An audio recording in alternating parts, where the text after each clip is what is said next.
If you're a Christian woman over 50, who knows the terror of 3:47 a.m., when your body panics and your soul goes silent, when you're grinding through prayers that feel like they're bouncing off the ceiling, this isn't about you lacking faith. MIT research shows that women's spiritual clarity actually peaks at age 57. Which means that voice telling you it's too late, you're too broken, you've wasted your best years. It's lying. What you're about to discover is that Margaret Ann Robertson, 2 years widowed, 3 adult children scattered across the country, found something in her darkest hour that transformed not just her nights, but birthed a movement called soul flowing. This isn't positive thinking or another morning routine with God that you'll fail at by Thursday. This is about the moment when grinding becomes flowing, when 3:47 a.m. becomes a doorway instead of a prison, and when the very anxiety that's been destroying you becomes the catalyst for your second act calling.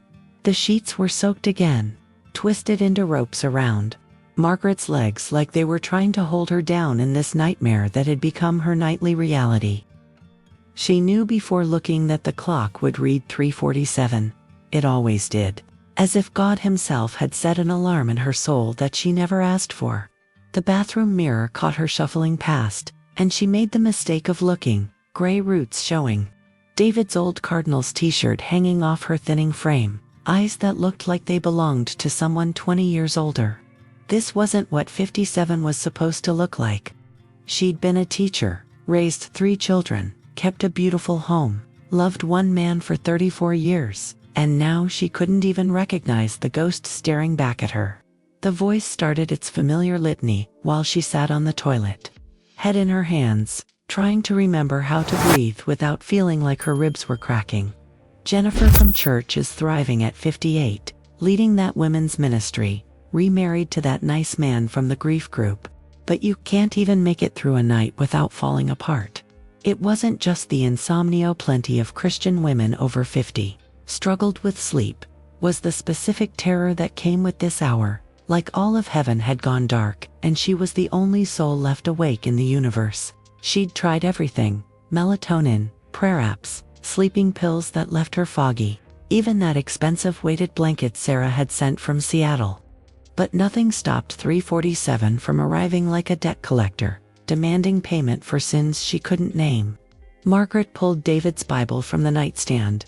She still couldn't bring herself to call it hers and opened to the Psalms, searching for the comfort that used to come so easily when he would read to her during her bouts of insomnia. He gives his beloved sleep, mocked her from the page, and she wanted to throw the book across the room, wanted to scream at God that she'd been his beloved for 40 years, so where was her sleep? Instead, she noticed something she'd never seen before. A note in David's cramped handwriting in the margin next to Psalm 63. 2 words that made no sense: soul flowing. Her fingers traced his writing, and for the first time in 2 years, she wondered if David had known this particular darkness too.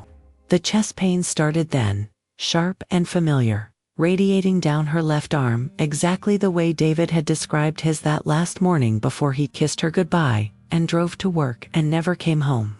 "This is it," the voice said with something like satisfaction. "You're going to die alone at 3:47 a.m., and Sarah will find you in 3 days when you don't answer your phone, and she'll tell everyone that Mom never got over Dad." That grief killed her. Margaret's hands shook as she reached for her phone, not to call 911. She'd done that twice already this month, only to be told it was anxiety, but to text Ruth from church, the 73-year-old janitor who somehow always responded no matter the hour. Having a hard night, she typed, then deleted it. "Can't do this anymore," she typed, then deleted that too. Finally, she just sent 3:47 again. Ruth's response came immediately, like she'd been waiting. "The holy hour, child. That's when the veil is thinnest. Stop fighting it. Let your soul flow with it instead." Margaret stared at the words, then back at David's note, then at the clock now showing 3:52. 5 minutes had passed without her counting them, without the voice commenting, without the chest pain squeezing. What had Ruth meant about letting her soul flow? And why did those words "soul flowing" feel like a key trying to find its lock in her chest? Tomorrow, she decided, she would find Ruth and ask her what David had known that she didn't. What secret he'd hidden in the margins of scripture about surviving the hour that terrifies faithful women. Dr. Morrison's office smelled like vanilla candles trying to mask something medical. And Margaret sat on the exam table in a paper gown that reminded her of all the ways life stripped you down to nothing when you weren't looking. The EKG leads were cold against her chest, right where the pain had been living for 6 months now, setting up residence like an unwanted relative who wouldn't leave. "Tell me again about these episodes," Dr. Morrison said, not looking up from her tablet. And Margaret wanted to laugh at calling them episodes, like her 3:47 a.m. terror was a TV show she could simply turn off. She tried to explain how her body would revolt, heart racing, chest crushing, arms tingling.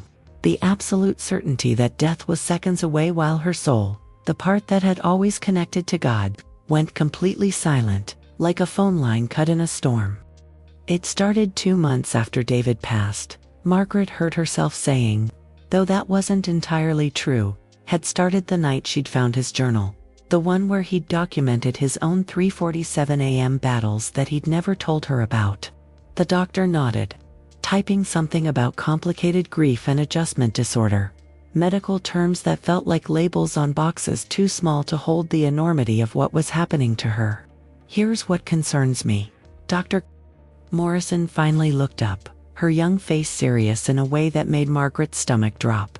"Your symptoms are identical to what David experienced in his last months, the same chest pain pattern, the same nocturnal panic, the same cardiovascular stress markers.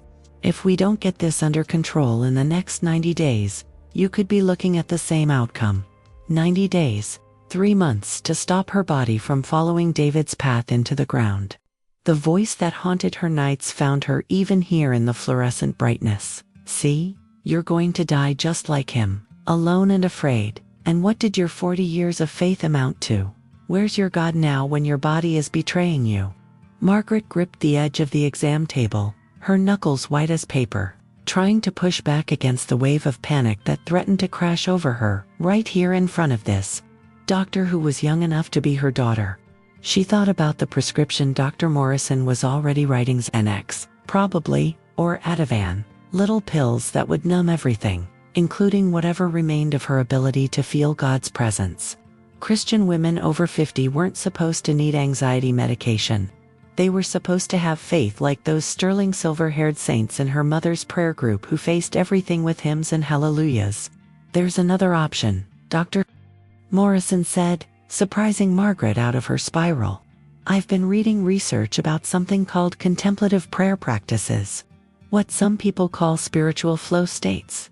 There's measurable neurological benefits: reduced cortisol, improved heart rate variability, actual rewiring of the amygdala's fear response. One of my other patients, Ruth, I think you know her from church, she swears by something she calls soul flowing." Margaret's breath caught.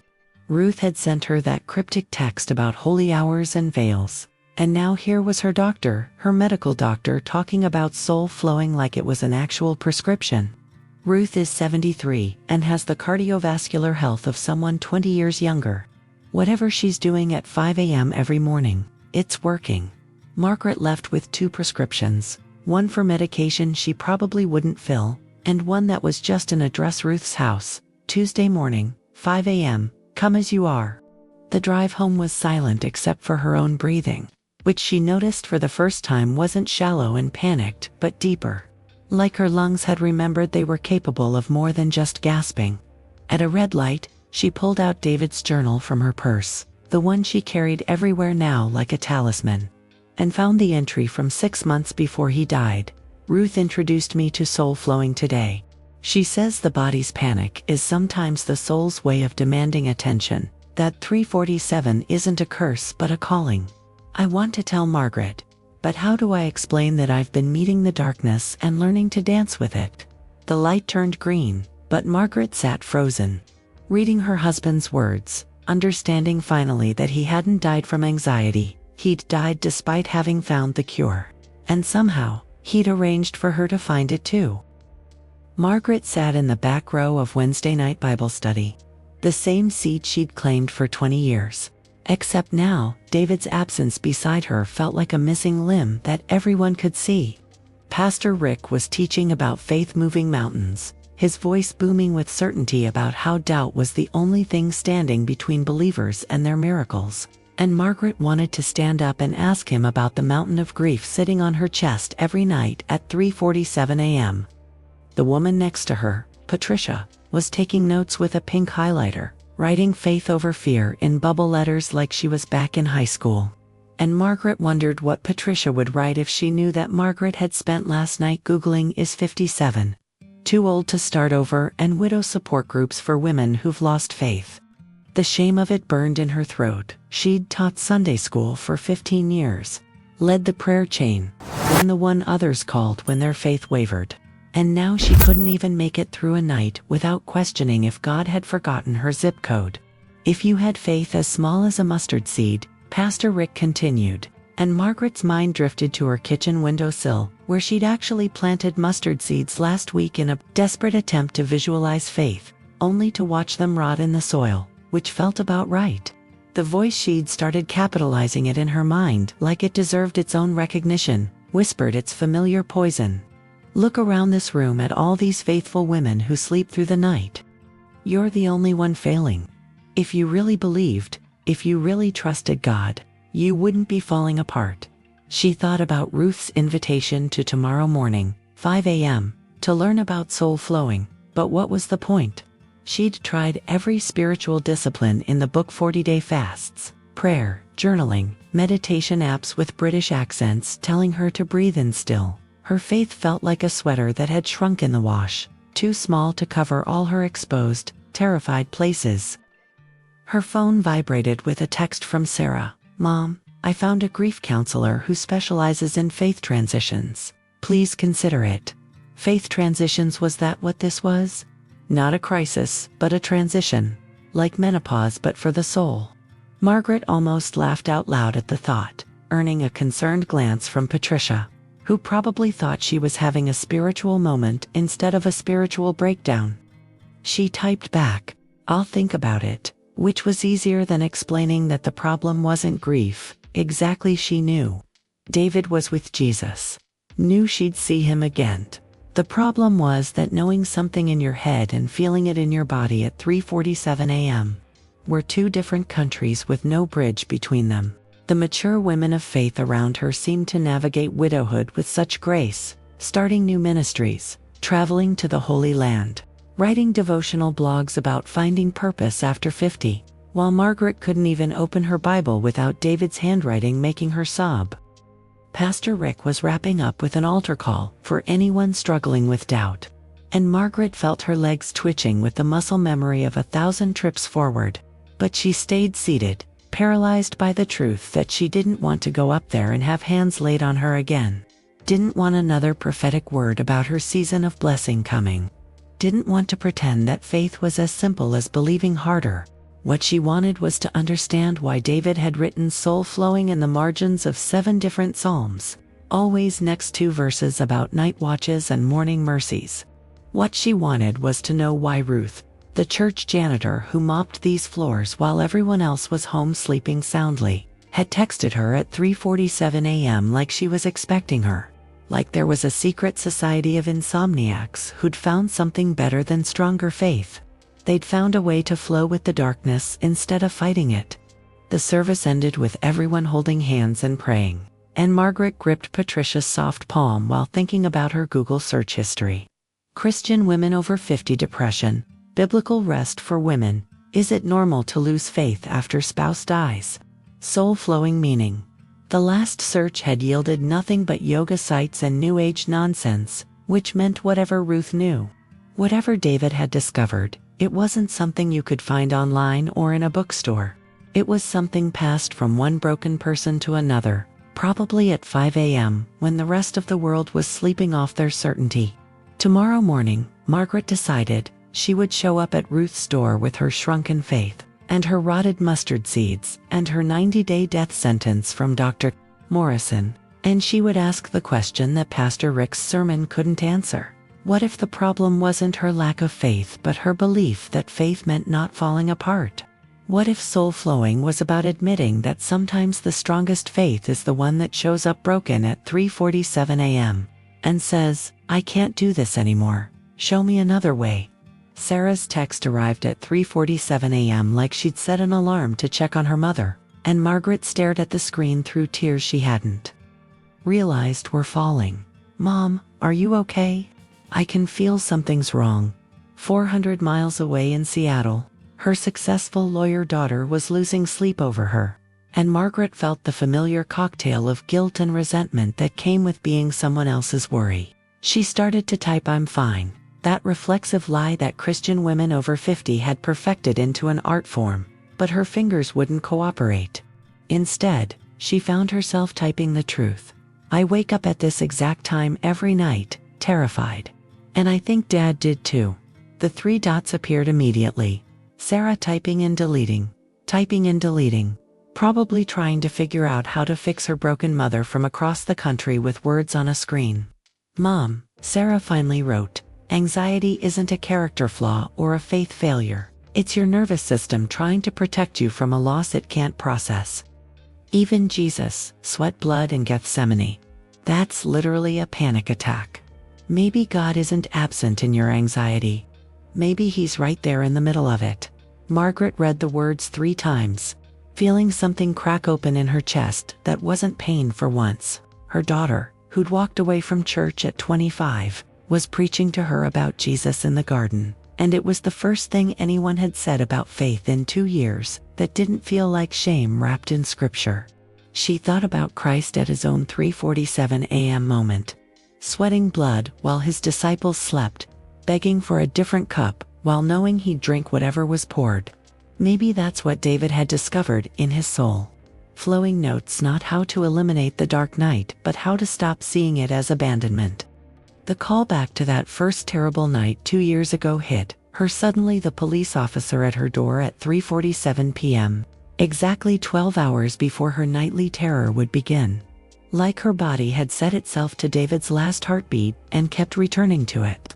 "Ma'am, there's been an accident," he'd said, and time had split into before and after, faith and doubt, sleeping and waking at 3:47. But now Sarah was reminding her that even the Son of God had faced his own dark night of the soul, that anxiety might not be the opposite of faith but its honest companion, the Jacob wrestling that leaves you limping but blessed. Margaret found herself laughing, actually laughing at 3:52 a.m. at the absurdity of it all, that her prodigal daughter was teaching her about biblical rest for women, that the answer might not be overcoming anxiety but accepting it as part of the human experience, even the faithful human experience. Ruth's house was only 10 minutes away, but Margaret had 4 hours to kill before their 5 a.m. meeting. So she did something she hadn't done in 2 years. She went to David's study, the room she'd kept closed like a tomb, and sat in his chair. His computer was still there, password probably still there, anniversary date, and she wondered what secrets it held about his own journey with soul flowing. The bookshelf caught her eye, not the theology section he'd shown visitors, but the bottom shelf behind his desk where he kept what he called his wrestling books, the ones about doubt and darkness, and the mystics who found God in the absence of God. There, between Merton and St. John of the Cross, was a slim journal she'd never seen before, Soul Flowing, a practice written on the cover in Ruth's distinctive handwriting. Inside the front cover, David had written, "Started this journey at 3:47 a.m. on March 15th. Ruth says anxiety isn't the absence of God, but the peaceful labor pains for something new being born." She opened to a random page and found David's notes from 6 months before he died, week 12 of soul flowing practice. The 3:47 wake up hasn't stopped, but it's transformed from terror to anticipation. Ruth was right. When you stop fighting the anxiety and start flowing with it, it becomes a current that carries you somewhere deeper than sleep ever could. Margaret doesn't know I wake up to. I hold her while she tosses and turns, praying she'll find this practice when she needs it. The body's panic, Ruth says, is often the soul's way of saying it's time to expand, time to flow beyond the boundaries we've set for our faith. I'm leaving these breadcrumbs for Margaret to follow when her own 3:47 comes calling. Margaret clutched the journal to her chest, sobbing and laughing simultaneously. Understanding finally that David hadn't abandoned her to face this alone, he'd gone ahead to mark the trail, leaving soul-flowing notes in the margins of their life together, trusting that when her anxiety became unbearable, she'd find the path he'd walked through his own dark night into whatever dawn awaited at 5 a.m. The church parking lot was empty, except for Margaret's Honda and Ruth's ancient Buick, which somehow seemed right for 4:45 a.m. when the rest of the Christian women over 50 in their congregation were sleeping the sleep of the presumably righteous. Margaret had been sitting in her car for 10 minutes, engine running, watching the eastern sky, think about maybe considering the possibility of dawn. Trying to talk herself either into or out of walking up to Ruth's door. The voice was having a field day. "This is ridiculous. A 73-year-old janitor is going to teach you about faith. You've been grinding through prayer for 40 years, and now you're going to give up and try some weird soul-flowing thing that sounds like yoga for Christians who've lost their way." But grinding was exactly the right word. She'd been grinding through her prayer life like coffee beans, pulverizing every petition into powder. And what did she have to show for it except exhaustion and a heart that felt more like stone than flesh? Ruth opened the door before Margaret could knock, like she'd been watching from the window, and her face held neither pity nor judgment, just a recognition that made Margaret want to weep. "Come in, child. The others will be here soon." Others. Margaret followed Ruth through a house that smelled like cinnamon and old books into a living room where 5-point women sat in a circle on floor cushions, all of them somewhere between 50 and 75. All of them with that particular hollow-eyed look of those who'd been wrestling angels in the dark. "Everyone here knows 347, Ruth said simply. And Margaret felt something she hadn't felt in 2 years, not alone. One woman, Jennifer, raised her hand in a small wave. Margaret recognized her from the church's widow support group, the one who'd stopped coming after saying the meetings made her feel worse, not better. Another face she knew from the grocery store, the woman who always looked like she'd been crying in the cereal aisle. "Before we begin," Ruth said, settling onto her cushion with more grace than Margaret could manage on her best day, "let's talk about the lie that's killing your faith. You've been taught that prayer is warfare, that faith is fighting, that you need to storm heaven's gates and wrestle blessings from God's clenched fist.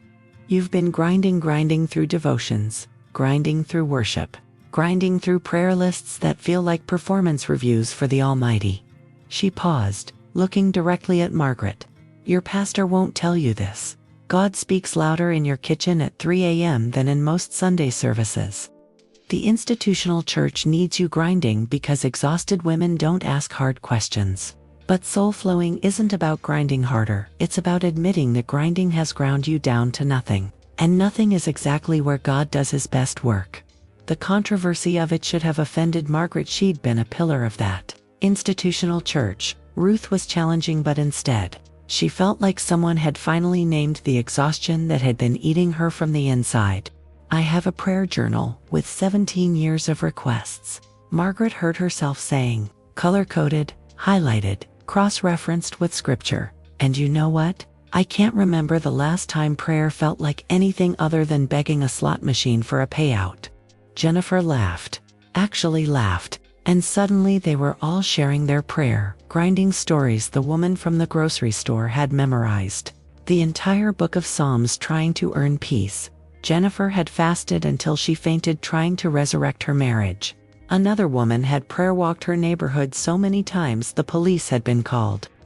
They'd all been faithful soldiers in the prayer warrior army, and they were all casualties of a war that faith-based productivity had convinced them they needed to fight. "Here's what David discovered," Ruth said, and Margaret's breath caught at her husband's name. "The hidden cost of grinding prayer is that you become so focused on wrestling blessings from God that you miss the blessing of God himself.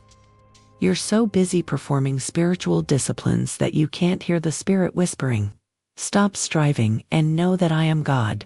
Soul flowing is about releasing the death grip on your prayer life and letting it become what it was meant to be, a river, not a wrestling match. The 3:47 a.m. wake-up isn't God testing your faith or the devil attacking you. It's your soul saying it's exhausted from all the grinding and ready to learn to flow. Ruth stood, moved to the center of the circle, and did something that would have seemed ridiculous if it hadn't been so beautiful.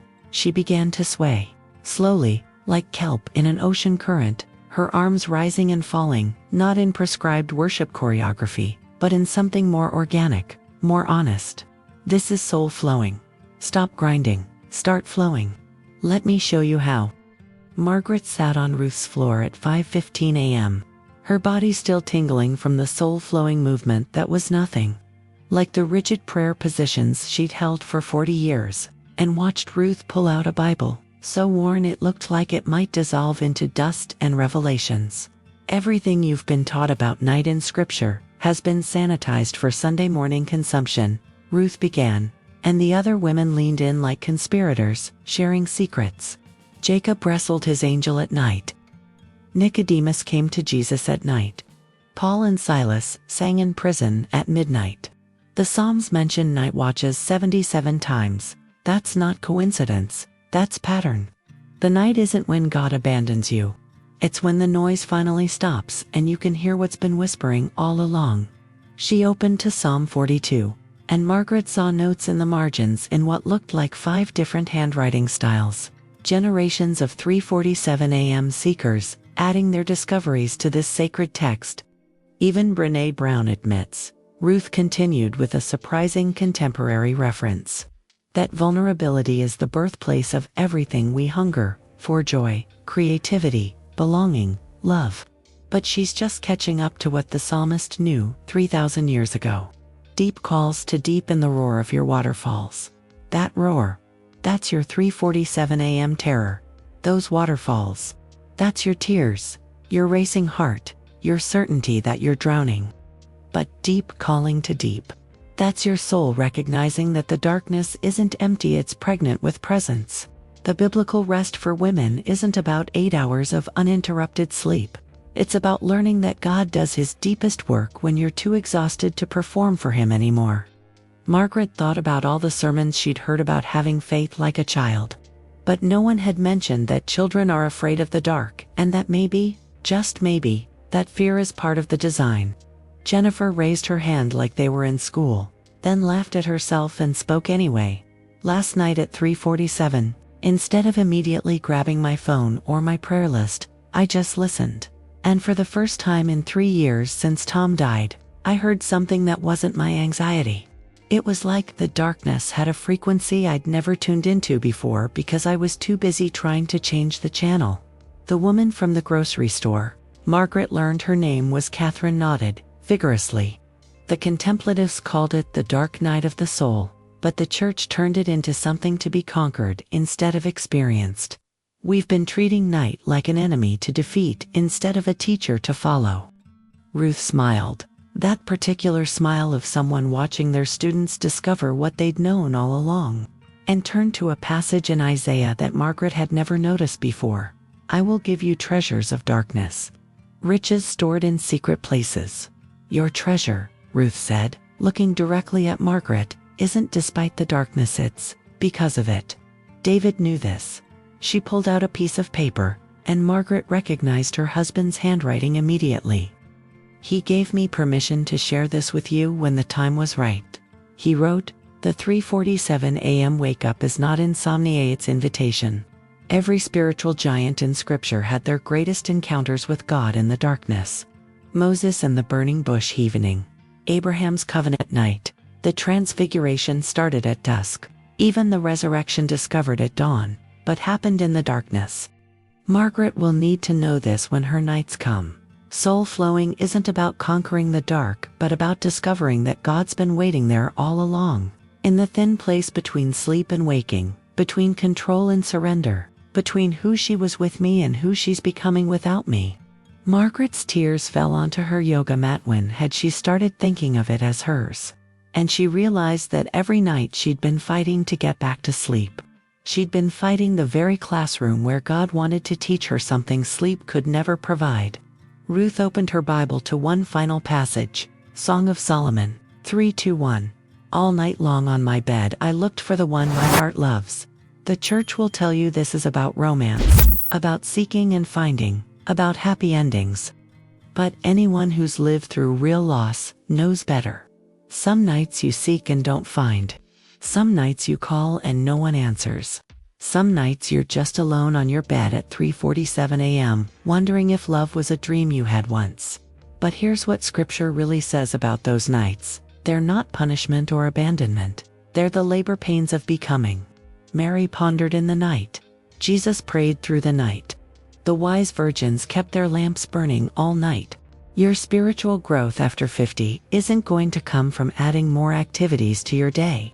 It's going to come from finally being still enough in the night to let your soul flow toward what it's been seeking all along. Not answers, not comfort, not even peace, but presence. Pure, unmediated, 3:47 a.m. presence. The candle Ruth lit cast shadows on the wall that looked like prayers trying to find their shape. And Margaret found herself mesmerized by the way the light flickered, never the same twice, always flowing.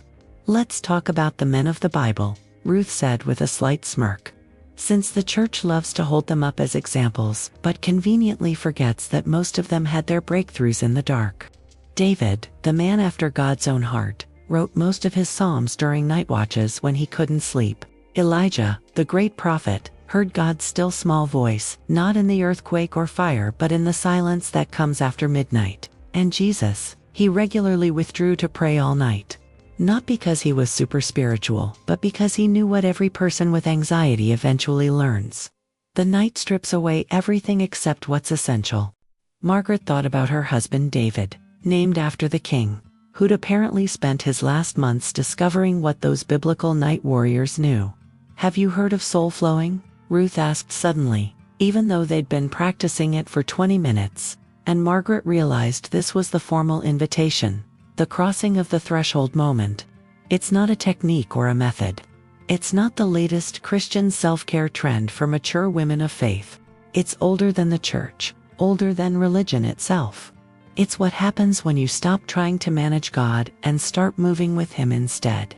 Think about Elijah in the cave, depleted after his greatest victory, wanting to die. Sound familiar? And God doesn't give him a pep talk or a new ministry assignment. God gives him wind, earthquake, fire, and then whisper. The Hebrew word there isn't even whisper, it's called a mamadaka, the sound of thin silence. That's soul flowing, learning to hear the sound of thin silence at 3:47 a.m., when your whole body is screaming. Catherine pulled out her journal, pages wrinkled with what looked like tear stains, and read, "Last Tuesday, I was having a full panic attack, convinced I was dying, and I remembered what Ruth taught about Jesus in Gethsemane. He didn't pray harder or quote more scripture or rebuke the devil. He fell on his face and let his anguish flow out. If it's possible, let this cup pass."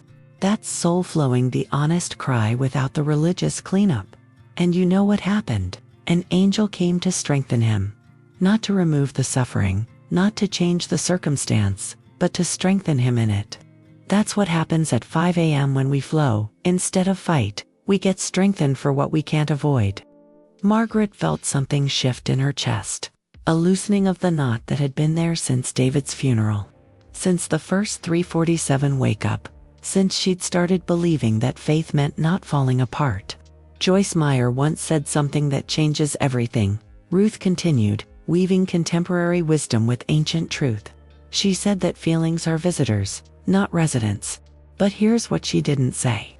What I learned from watching David in his final months. Those 3:47 a.m. feelings aren't just visitors, they're messengers. Your terror is trying to tell you something. Your racing heart is prophecy. Your inability to sleep is your soul saying it's time to wake up to something bigger than rest. David fought it for months, just like you've been fighting it, until one night he simply asked the darkness, "What do you want to teach me?" That's when soul flowing began for him, not as a practice, but as a surrender. Not as spiritual productivity, but as spiritual receptivity. Ruth stood and moved to the window where the first light of dawn was painting the sky the color of possibility, and Margaret noticed that all the women had turned to watch, like flowers following the sun. Here's your assignment for this week. When 3:47 comes, and it will come, don't reach for your phone, your Bible, your prayer list, or your pills. Just sit in the darkness and say, I'm here. Teach me. That's it. No grinding through memorized prayers. No fighting to get back to sleep. No beating yourself up for lacking faith. Just I'm here. Teach me. Let your soul flow toward whatever the darkness is trying to birth in you. David did this for 6 months before he died, and you know what he told me? He said he wasn't afraid of dying anymore, because he'd already been practicing resurrection every morning at 5 a.m. He said to tell you, specifically you, Margaret, that the soul-flowing journal he left isn't instructions, it's an invitation. The 5 a.m. club isn't about productivity or finding purpose after 50 in the world's terms. It's about discovering that you've been pregnant with purpose all along. And 3:47 is just labor beginning. Margaret stood in David's study at 3:47 a.m., but tonight was different. She wasn't frantically searching his things for comfort or answers. She was simply standing in the darkness, practicing what Ruth had called sacred pause. Her body was doing its familiar routine, heart hammering, palms sweating, that sensation of electricity running under her skin like her nervous system was a power line in a storm.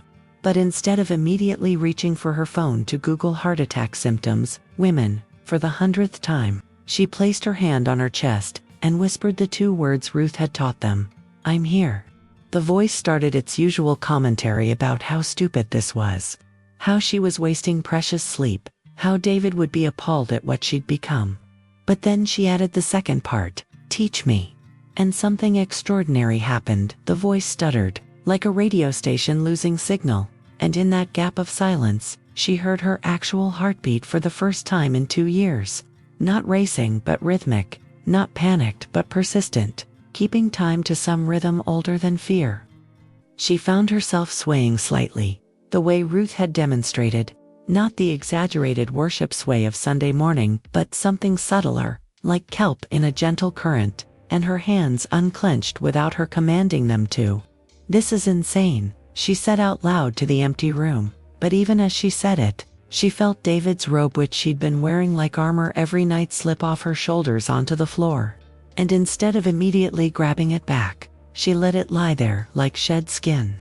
The symbolism wasn't lost on her. She'd been wearing her dead husband's clothes to bed for 2 years, trying to hold on to something that was already gone, and maybe that's what had been keeping her stuck at 3:47. Not just grief, but the refusal to admit that she couldn't wear his life anymore, had to find her own. Soul flowing, she was beginning to understand, wasn't about adding another spiritual practice to her repertoire. It was about releasing everything she'd been clutching and seeing what remained. The fragment of memory that came then was so vivid she gasped. David in this very room 6 months before he died, swaying exactly like she was now. And she'd thought he was having some kind of breakdown. She'd stood in the doorway, she looked at the clock, 3:52 a.m., watching him move in the darkness, and when he'd noticed her, he'd simply said, join me. But she'd been too scared, too proper, too something, and had gone back to bed, pulling the covers over her head and praying for normal. Now she understood what she'd witnessed. David learning to stop fighting his night terror and start flowing with it. Discovering what Ruth called the sacred art of spiritual Aikido, using the energy that's attacking you to move somewhere new. Margaret picked up his soul-flowing journal and opened to a page that seemed to glow in the darkness. Week 8. Tonight I stopped trying to get back to sleep and asked myself, what if this wake-up is not interruption but invitation? What if my racing heart is not malfunction but message? What if soul flowing means trusting that my body and soul know something my mind hasn't caught up to yet? She moved to the window where the thinnest line of light was starting to crack the darkness, and for the first time since David died, she didn't feel like she was barely surviving. Until dawn she felt like she was midwifing it. Okay, she said to the darkness, to God, to David's ghost, to her own terrified soul. I'll stop fighting. Show me how to flow instead. The words had barely left her mouth when her phone buzzed with a text from Jennifer. Are you awake? I'm practicing the pause. It's terrifying and beautiful. We're not alone in this. Margaret smiled at 4:15 a.m. and texted back, I just took off David's robe. I think that's my first real prayer in 2 years. The response was immediate. That's soul flowing, the prayer that doesn't need words, just willingness to stop wearing what no longer fits. Margaret looked at the robe on the floor, then at herself in David's mirror, seeing not the ghost she'd become, but the woman she was becoming, still afraid, still broken, but flowing now instead of frozen. The chest pain that had been her constant companion for 6 months suddenly shifted, not disappeared, but transformed from stabbing to stretching, like her heart was literally making more room for something. She placed both hands on her chest and did what Ruth had shown them, breathing into the sensation instead of against it, flowing with the pain instead of fighting it, and heard herself say words she hadn't planned. Thank you. Thank you for the pain that had kept her alert to her body. Thank you for the insomnia that had forced her to face the darkness. Thank you for the anxiety that had broken her open when grief alone couldn't. Thank you for 3:47 a.m., the hour that had terrified her into transformation. This was soul flowing, not the absence of suffering, but the alchemy of it. Not the cure for the dark night, but the courage to let it teach her what daylight never could. Tomorrow, she decided, she would return David's robe to his closet and buy herself something new to wear to bed. Something that fit who she was becoming, a woman who'd stopped fighting the night and learned to flow with it instead. Ruth's living room at 5 a.m. looked different this third week. The circle of women had grown from 6 to 12, and Margaret recognized the look in the new faces. That particular combination of desperation and hope that comes from finally admitting you can't fix yourself. Before we begin, Ruth said, settling into her spot with that grace that seemed to increase with age rather than decrease. Let's talk about what soul flowing actually is, because I know some of you have been Googling it and finding nothing, which is exactly as it should be. This isn't something you can buy, download, or learn from a YouTube video. Soul flowing is what happens when you stop trying to manage your spiritual life and start participating in it instead. She pulled out a piece of paper that looked ancient, handwriting in what appeared to be multiple languages. This practice has been passed, woman to woman, soul to soul, through what we call the 3:47 a.m. sisterhood for longer than any of us can document. The birth of soul flowing, Ruth continued, happens differently for each woman, but it always begins with the same realization. What you've been calling failure is actually labor. Margaret, tell them about your week. Margaret felt all eyes turn to her, and instead of the familiar flush of performance anxiety, she felt something else: readiness. I stopped fighting the 3:47 wake-up, she heard herself say. I stopped treating it like an enemy to defeat, and started treating it like a teacher to follow. And something shifted. The anxiety is still there, but it's different now. It's like the difference between drowning and swimming. Same water, different relationship to it.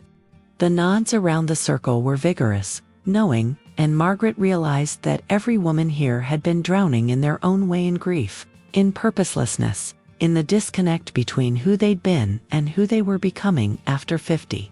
Jennifer raised her hand, then laughed and just spoke. I discovered something this week. I was doing the flowing movement Ruth taught us, and I suddenly remembered that I used to do this as a child. Before anyone taught me the right way to pray, I would sway and hum and move my hands like I was conducting an orchestra only I could hear. My mother called it playing church and made me stop, taught me to fold my hands and be still and proper. But soul flowing, it's not learning something new, it's remembering something we knew before religion taught us to forget it. Catherine was crying now, the kind of tears that waters something deep. That's exactly it. I've been trying to find purpose after 50 by doing more, joining more committees, volunteering more, praying more, when what my soul has been screaming for is less performance, less striving, less grinding. Soul flowing is teaching me that spiritual growth after 50 isn't about addition, it's about subtraction. Ruth stood and moved to the center of the circle, and without music, without instruction, began to move in a way that made Margaret think of water finding its way around rocks, not forcing, just flowing. In the Hindu tradition, they call it sahaja, the natural, spontaneous, easy state. In Taoism, it's wu-wei, effortless action. In Christianity, We've forgotten what to call it because we've been so focused on faith-based productivity that we've forgotten faith-based presence. But the mystics knew. Meister Eckhart wrote about living without a why. Teresa of Avila spoke of the prayer of quiet. The Quakers sit in silence until the Spirit moves them. Soul flowing is what happens when mature women of faith finally admit that all our doing hasn't brought us closer to God, it's just made us tired. So we stop doing and start being. We stop performing and start flowing. Here's your practice for this week, Ruth said, returning to her cushion with that smile that held secrets and promises. Every morning when 3:47 comes, and it will come. Because your soul has appointments to keep, I want you to get up. Go to wherever feels most sacred in your house and ask your body what it wants to do. Not your mind with its shoulds and shouldn'ts. Not your emotions with their chaos and complaints, but your body. Maybe it wants to sway. Maybe it wants to stretch. Maybe it wants to sit completely still. Maybe it wants to dance. Yes, dance at 3:47 a.m. in your kitchen like David did the night before the Lord. Let your body teach your soul how to flow, because your body has been keeping the score of every grief, every joy, every fear, every hope. And it knows the way back to wholeness if you'll just stop telling it what to do and start listening to what it knows. This is how soul flowing is born, not through instruction, but through trust, not through effort, but through allowing, not through fighting the night, but through dancing with it until dawn comes. As it always does, as it always has, as it always will. The phone rang at 3:47 a.m. And Margaret knew before answering that it was Sarah. Knew from some mother frequency that transcends distance that her daughter was in trouble. Mom. Sarah's voice was small, younger than her 32 years, and Margaret could hear the tears she was trying to hide. I can't sleep. I haven't really slept in weeks. I keep waking up at 3:47. Margaret finished, and the silence on the other end was loud with recognition. How did you know? Sarah asked, and Margaret almost laughed at the cosmic joke of it all. The daughter who'd been worried about her mother's anxiety was wrestling her own angels in the dark. And the wake-up time was apparently genetic, spiritual, or both. Because that's when I wake up too, honey. That's when your dad woke up. That's when, I'm learning, a lot of us wake up when our souls have something to say that can only be heard in the silence. Mom, I'm falling apart, Sarah confessed. And Margaret could hear the sound of her successful lawyer daughter's carefully constructed life crumbling. I'm working 18-hour days. I have 3 cases going to trial. Brad and I are barely speaking. And I lie in bed making lists of everything I need to control to make it all work. And the more I try to control, the less I can rest. I take Ambien, and I wake up at 3:47. I take Xanax, and I wake up at 3:47. I meditate. I do yoga. I've tried everything, and still. 3:47. Margaret felt her chest tighten with familiar pain, not her own anxiety this time, but the recognition of watching her daughter walk the same path that had led her to Ruth's door. Sarah, what if I told you that the reason you can't rest is because you're trying to control rest itself? What if biblical rest for women isn't about sleeping 8 hours but about releasing the death grip on our lives? Margaret found herself sharing what she'd been learning about soul flowing, surprised at how naturally the words came. How the practice she'd been fumbling through for 3 weeks suddenly crystallized into something she could give her daughter. There's this woman Ruth, you'd love her. She's 73 and more alive than most people half her age, and she's teaching me something called soul flowing. It's not about controlling your anxiety or forcing yourself to rest. It's about admitting that control itself is the enemy of rest. Jesus said, "Come to me all you who are weary and heavy laden," but he didn't say, "Come to me all you who have your act together." The heavy burden we're carrying isn't just our responsibilities. It's our belief that we're responsible for outcomes we can't actually control. But Mom, Sarah protested, and Margaret could hear the echo of her own arguments from weeks ago.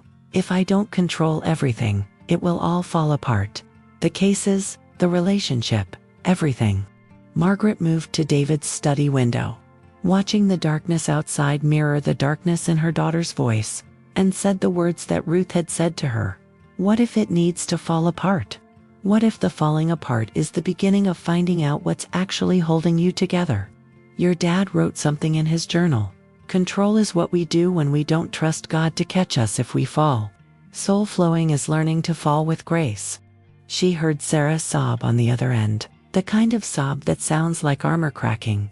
And Margaret wished she could hold her daughter, but knew that sometimes the holding has to happen across distances, through phone lines, in the shared recognition that control is a cage we build ourselves and rest only comes when we find the key. There's something else, Sarah said after her sobs quieted. I found an old voicemail from Dad on my phone. It was from a month before he died, 3:47 a.m., according to the timestamp. He didn't say anything really, just Sarah. It's Dad. I'm learning something about letting go that I wish I'd known when you were younger. When you're ready to hear it, ask your mother about soul flowing. I thought he was confused. Maybe having some kind of episode. But he wasn't, was he? Margaret felt tears sliding down her face, understanding now that David hadn't just been preparing her for his absence, he'd been preparing Sarah too. Knowing somehow that the anxiety was a family inheritance that would need a family healing. No, honey, he wasn't confused. He was probably the clearest he'd ever been. Do you want to learn what he discovered? Fair warning, it means admitting that your 18-hour days and your lists and your control strategies are actually what's keeping you awake at 3:47. I'm flying home Friday, Sarah said suddenly. I'll tell them it's a family emergency, which isn't even a lie. Will you teach me? Will Ruth teach me? I need to learn how to stop white-knuckling my way through life. Margaret smiled in the darkness, remembering her own resistance, her own surrender, her own discovery that soul flowing wasn't something you learned but something you allowed. Come home, she said. Saturday morning, 5 a.m., Ruth's house. Bring comfortable clothes and leave your armor at the door. And Sarah, that voice that tells you you're falling apart. That's not failure talking. That's your soul telling you it's time to flow toward something new. The 3:47 wake-up isn't a crisis, it's a calling. Your dad knew that. I'm learning it. And now it's your turn to discover that the very thing you've been fighting is the thing that's trying to save you.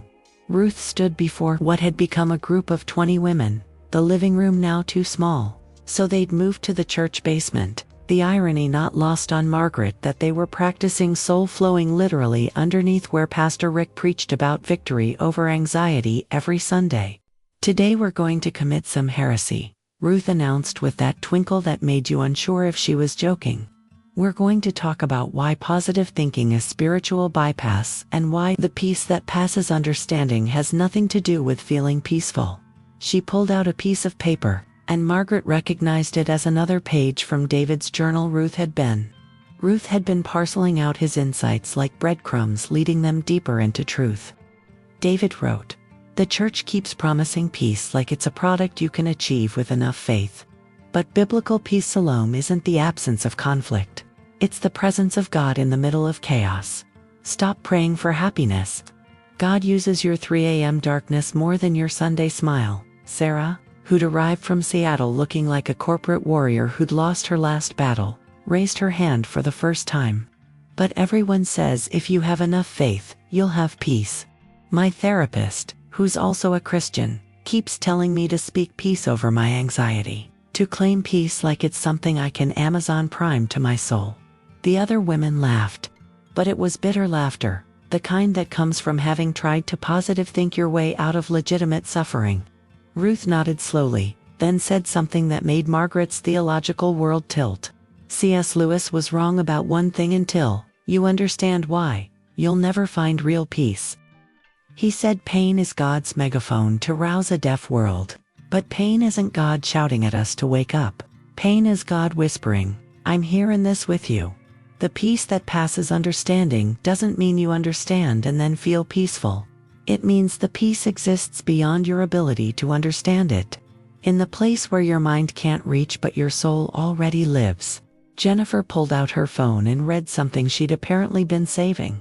"I found this study from Harvard Divinity School. Women over 50 who practice what they call embodied spirituality. Basically what we're doing with soul flowing show completely different brain patterns than those who practice cognitive-based faith. The anxiety doesn't disappear, but it transforms from threat to teacher. That's what I'm experiencing. The 3:47 wake-up is still there, but now it feels like an invitation to something rather than an assault. Catherine nodded vigorously, adding, "My doctor said my cortisol levels have dropped 40% in the past month. I'm still waking up, still feeling the anxiety, but my body isn't treating it like a tiger attack anymore. It's treating it like labor, like something is being born." Ruth moved to the center of the room and began the flowing movement that had become their signature. But this time she spoke while moving.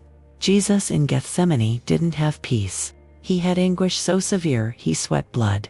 But he also had presence, his Father's, the angels, his own deep knowing that this darkness was purposeful. That's biblical peace, not the absence of suffering but the presence of meaning in the suffering. When you're flowing at 3:47 a.m., you're not trying to achieve peace. You're acknowledging that peace already exists in a dimension your anxiety can't touch. Your body might be panicking, your mind might be racing, but your soul knows how to flow in the deep waters where peace lives, not as feeling but as fact. Here's the spiritual bypass we need to stop, Ruth continued, her movements becoming more fluid, more water-like. Stop trying to pray your way out of anxiety and start praying your way through it. Stop claiming peace you don't feel and start claiming the presence that's already there in your unpeace. Stop treating your 3:47 wake-up as spiritual failure and start treating it as spiritual graduate school. Martha was right, someone does need to prepare the meal.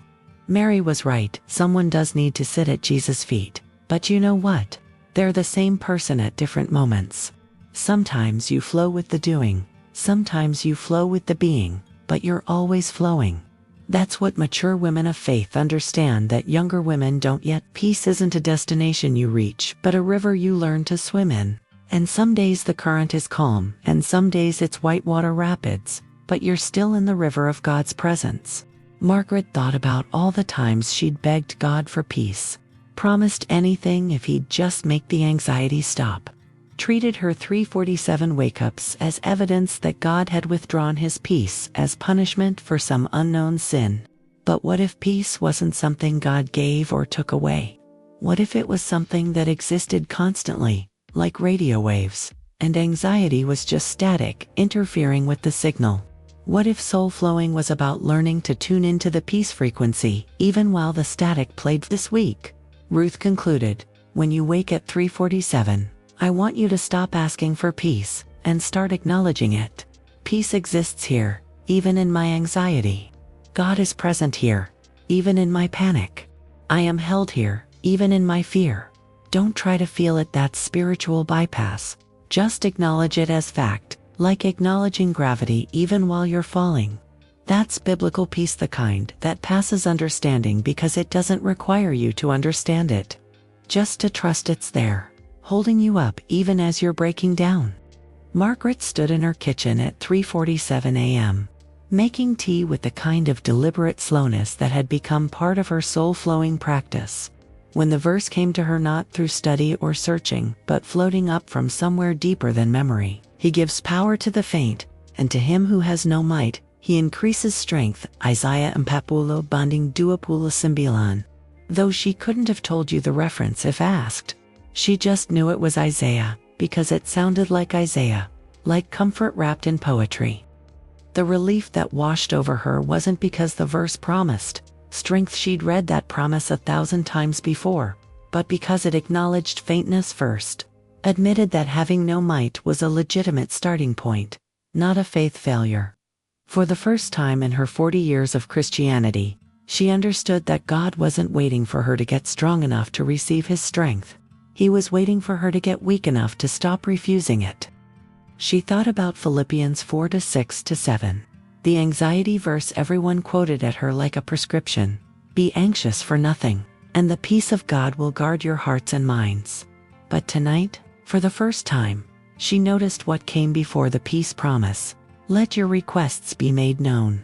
Not stop having requests or have more faith so you don't need to request, but let your requests be made known. The messy, desperate, 3:47 a.m. requests that you're embarrassed to pray because they reveal how not okay you really are.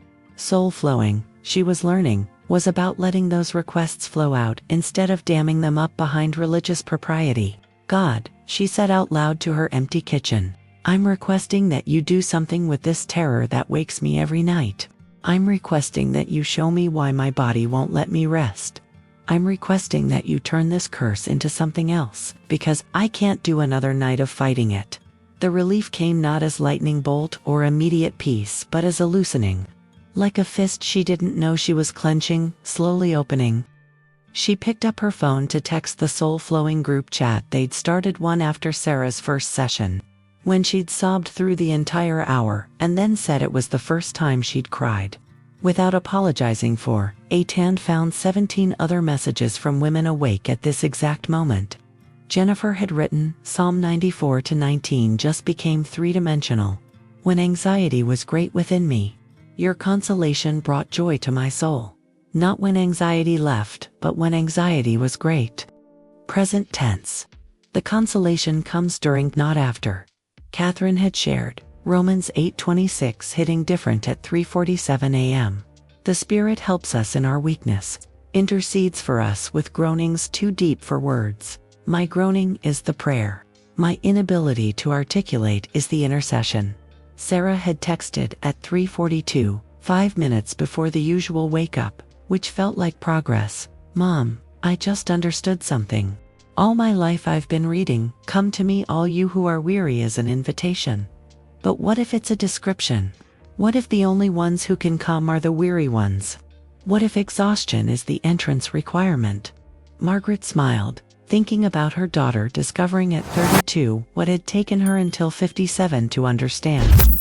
That spiritual growth after 50 or, apparently 32, wasn't about getting stronger but about finally admitting you were tired. Ruth responded to the group, Beautiful, sisters. You're discovering what the mystics knew. The verses that bring relief aren't the ones that deny our condition, but the ones that acknowledge it. My grace is sufficient for you, for my power is made perfect in weakness, not despite weakness. In weakness, through weakness. As weakness transforms into flowing. The dawn was coming. Margaret could feel it in her bones, not just today's dawn but something larger. Some turning point that 7 weeks of soul flowing had been building toward. She picked up David's Bible, the one she'd been able to touch again without sobbing, and found a note she'd missed before, tucked into 2 Corinthians. Margaret will find this when she's ready. The first verse that brought me relief wasn't about peace or strength or victory. It was this: we are afflicted in every way, but not crushed, perplexed, but not driven to despair, persecuted, but not forsaken, struck down, but not destroyed. That's soul flowing, not the absence of affliction, but the presence of but not. We wake at 3:47, but not without purpose. We're anxious, but not abandoned. We're broken, but not beyond redemption. The relief isn't in the healing, but in the but not, the conjunction. That connects our worst reality with God's greater truth. Margaret typed into the group chat, 7 straight mornings without a full panic attack. Not because the anxiety is gone, but because I've stopped treating it like the enemy. The verse that brought relief wasn't one that promised the fear would leave, but one that promised God would stay. Even though I walk through the valley of the shadow of death, I will fear no evil, for you are with me. I'm still in the valley. The shadow is still here, but the with me changes everything. This morning routine with God isn't about conquering the darkness, but about discovering we're not alone in it. That's the relief, not that it ends, but that it means something. Sarah sat next to Margaret in Ruth's circle, her corporate armor fully shed after 3 weeks of Saturday morning soul-flowing sessions. And Margaret barely recognized this softer version of her daughter, who'd stopped wearing makeup to hide the 3:47 a.m. exhaustion, and started wearing it like a badge of honor. I need to tell you all something, Sarah said to the group, her voice steady in a way that suggested she'd been practicing this confession at 3:47 for several nights. Last week, my law partners staged what they called an intervention. They said I'd changed, that I wasn't as driven, that I was letting things flow too much. They actually used that word like it was a diagnosis. And you know what? They're right. I am letting things flow. I'm not grinding myself into dust for cases that will be forgotten in 5 years. I'm not sacrificing my soul on the altar of billable hours. And the thing that scared them most, I'm not anxious about it. The room erupted in what Margaret had come to think of as holy laughter, the kind that comes when truth breaks through pretense. "Oh honey," Ruth said, wiping tears of mirth from her eyes. "You've discovered the most dangerous thing a woman over 30, or in your case, over 30, can discover, that your worth isn't tied to your productivity. That's why they're scared. A woman who's not grinding is a woman who can't be controlled. When you stop operating from fear of not being enough, doing enough, achieving enough, you become ungovernable. And that terrifies people who need you anxious to keep you in line." Margaret watched her daughter nod, saw something ancient and wise settle into Sarah's young face, and understood that soul flowing was being passed down through generations, like recipes or rebellion, mother to daughter, woman to woman, soul to soul. "Here's what nobody tells you about the shift from night fear to morning hope," Ruth continued, settling into teaching mode. "It's not dramatic. It's quiet. Like snow falling. One morning you wake up at 3:47 and realize you're not terrified, you're curious. One morning the chest pain comes, and instead of thinking heart attack, you think, hello, what are you trying to tell me? One morning you find yourself actually looking forward to 3:47. Because that's when the veil is thin, and you can hear things that the day drowns out. It's not that the fear leaves, it's that hope arrives and takes up residence right next to it. And they learn to coexist like Mary and Martha in the same house." Jennifer pulled out what they'd all come to recognize as her documentation. Journals she'd been tracking everyone's transformation like a scientist studying miracles. Statistical update: of the 23 women now practicing soul flowing, 18 report waking up before their alarms, not with anxiety but with what they describe as anticipation. 15 have stopped taking sleep medication. 12 have had what they call breakthrough conversations with estranged family members. 7 have left toxic situations, jobs, relationships, churches that they'd been too scared to leave before. And here's the stunning one: 23 out of 23 report that their 3:47 wake-up hasn't stopped, but it's transformed from curse to calling. Catherine raised her hand with news that made everyone lean in. "My daughter Emily, the one I haven't spoken to in 2 years since the divorce, called me at 3:47 this morning. She said she'd been waking up at that exact time for weeks, and couldn't shake the feeling she needed to call me. We talked until dawn. She's been struggling with the same anxiety I have, the same her grandmother had. I told her about soul flowing, and she said," Catherine's voice broke. "She said, 'Mom, I thought I was broken, but maybe I'm just being broken open.' She's flying in from Portland next week to join us." Margaret felt the tectonic plates of her life shifting, the quiet revolution that happens when women stop hiding their 3:47 a.m. truth and start sharing it. "Mom," Sarah said quietly, but loud enough for everyone to hear, "you've changed. Not just the anxiety stuff, but you're glowing. You're more yourself than you've been my whole life. It's like watching you become who you were before you learned to be afraid." Margaret wanted to deflect the compliment. That old Christian woman over 50 habit of diminishing any praise. But soul flowing had taught her to receive truth even when it felt too bright. "The quiet shift," she said, "happens when you realize that morning hope doesn't mean the night fear was wrong. The fear was the labor pain. The hope is what's being born. And at 57, I'm apparently giving birth to myself." Ruth stood for their closing flow, and 23 women rose with her, moving in their own ways, some swaying, some stretching, some simply breathing, but all flowing in the same current. "This week," Ruth said as they moved, "I want you to notice the shift. Don't force it, don't seek it, just notice when fear becomes curiosity, when dread becomes anticipation, when 3:47 stops being the time you wake up afraid and becomes the time you wake up alive. That's the quiet shift from night fear to morning hope, not a conquering but a conversation. Not a victory but a transformation. Not an ending but a beginning that happens every morning at the exact moment you thought your life was falling apart."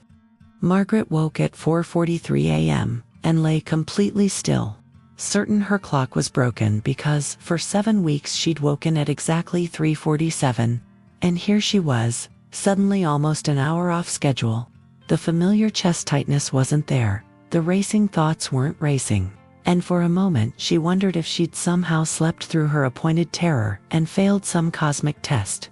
Then her phone buzzed with a text from Jennifer. "Did everyone else wake up early? It's like my soul decided 3:47 was over and moved the meeting to 4:43. The group chat exploded with confirmations, 17 women reporting the same shift, the same earlier than that or a wake-up, the same sensation of anticipation rather than dread. Ruth's response was simply, "Phase 2 begins. Come to 5 a.m. practice. Bring journals. The download is about to begin."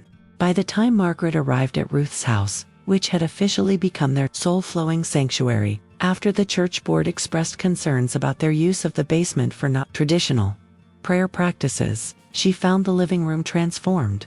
Candles everywhere, cushions arranged in a perfect circle, and in the center, a photo she recognized: David, Ruth, and 5 other people she didn't know, all standing in this very room, all with that particular glow of people who'd discovered something worth waking up for. That was the original 5 a.m. circle, Ruth explained. 2019, you're David, my late husband James, and 5 others who've all passed now.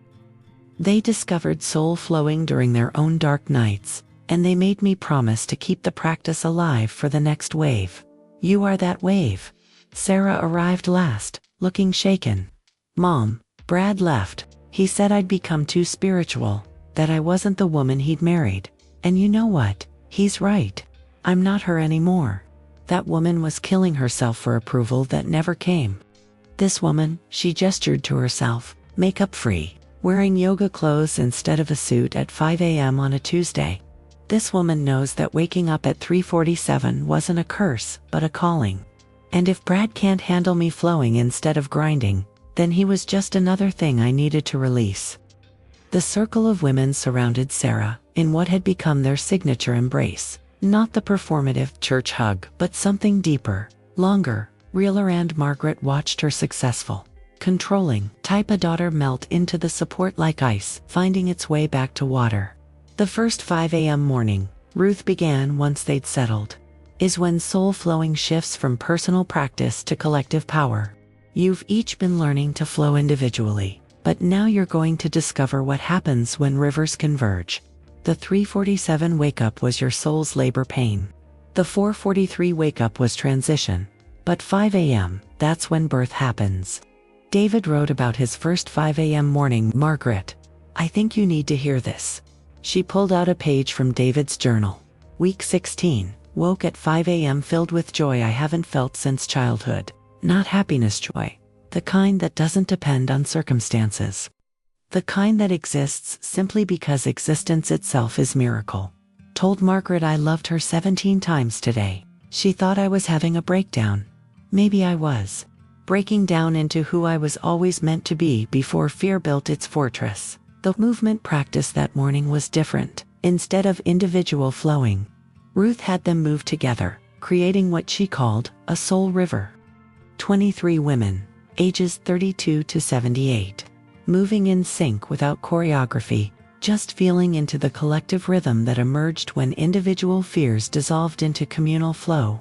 Margaret found herself between Jennifer and Catherine, their movements somehow harmonizing without planning. And she understood suddenly why church had always felt performative. They'd been trying to achieve through programs what could only emerge through presence. This was church, she realized. This 5 a.m. gathering of broken women learning to flow was more church than any Sunday service she'd attended. I need to share something, Jennifer said, when they'd finished moving. I went on my computer at 4:43 when I woke up, and I found an email I'd started to David 2 years ago, but never sent. It was about a dream where I saw a river of light flowing through darkness, and women standing in it, glowing. I thought I was losing my mind, so I deleted it. But that dream, it was this. It was us. It was soul flowing, and somehow David knew I'd seen it. Because look, she pulled out a card, David's handwriting clear. Jennifer, When you're ready to share your river dream, Margaret needs to hear it. The 5 a.m. light you saw. That's what we're building. One soul flow at a time. Margaret felt the ground beneath her shifting. The solid foundation of grief she'd been standing on for 2 years, crumbling into something more alive, more possible. He orchestrated this, she whispered. David knew his death would break me open. Knew I'd find Ruth. Knew Sarah would come home. Knew you'd all gather. He didn't leave me, he went ahead to prepare the way. Ruth nodded. That ancient knowing in her eyes. The first 5 a.m. morning is when you realize the story is bigger than your pain. Every woman here was chosen not by me, not even by David, but by the breaking itself. You were chosen by your 347 wake-ups, by your anxiety, by your inability to keep grinding when your soul was calling you to flow. And now, at 5 a.m., you're choosing back. You're saying yes to what the darkness has been trying to teach you. That resurrection isn't about getting your old life back, but about letting something entirely new be born.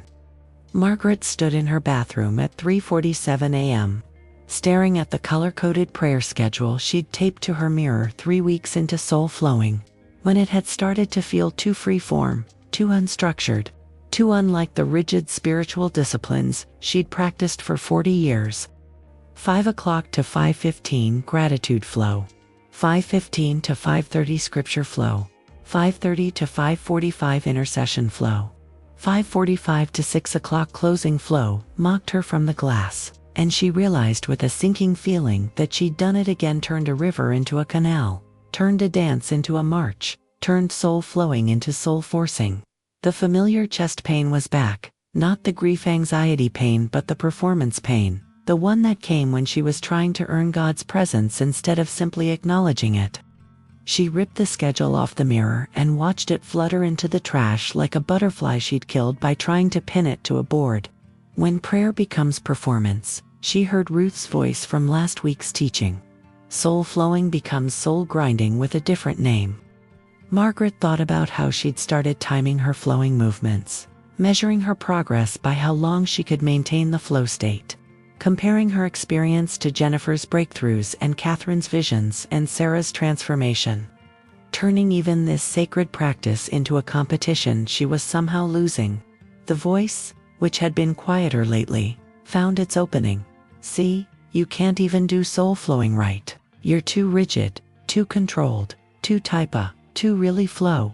Other women can find biblical rest, but you'll always be grinding, just with different techniques. Her phone lit up with a text from Ruth. Perfectly timed, as always. Discipline versus divine rhythm discussion at 5 a.m. Bring your failures. Margaret almost laughed. Bring your failures. Not your victories, not your breakthroughs, but your failures. She grabbed David's journal, finding a page she'd avoided until now.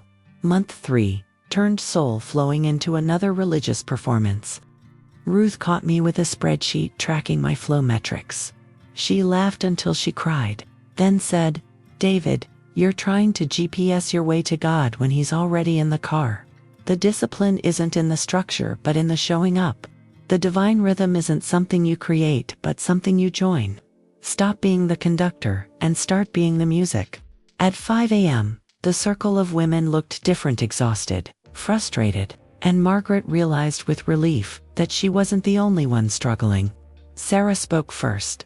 "I've been setting my alarm for 3:40 to prepare for the 3:47 wake-up. I made worksheets.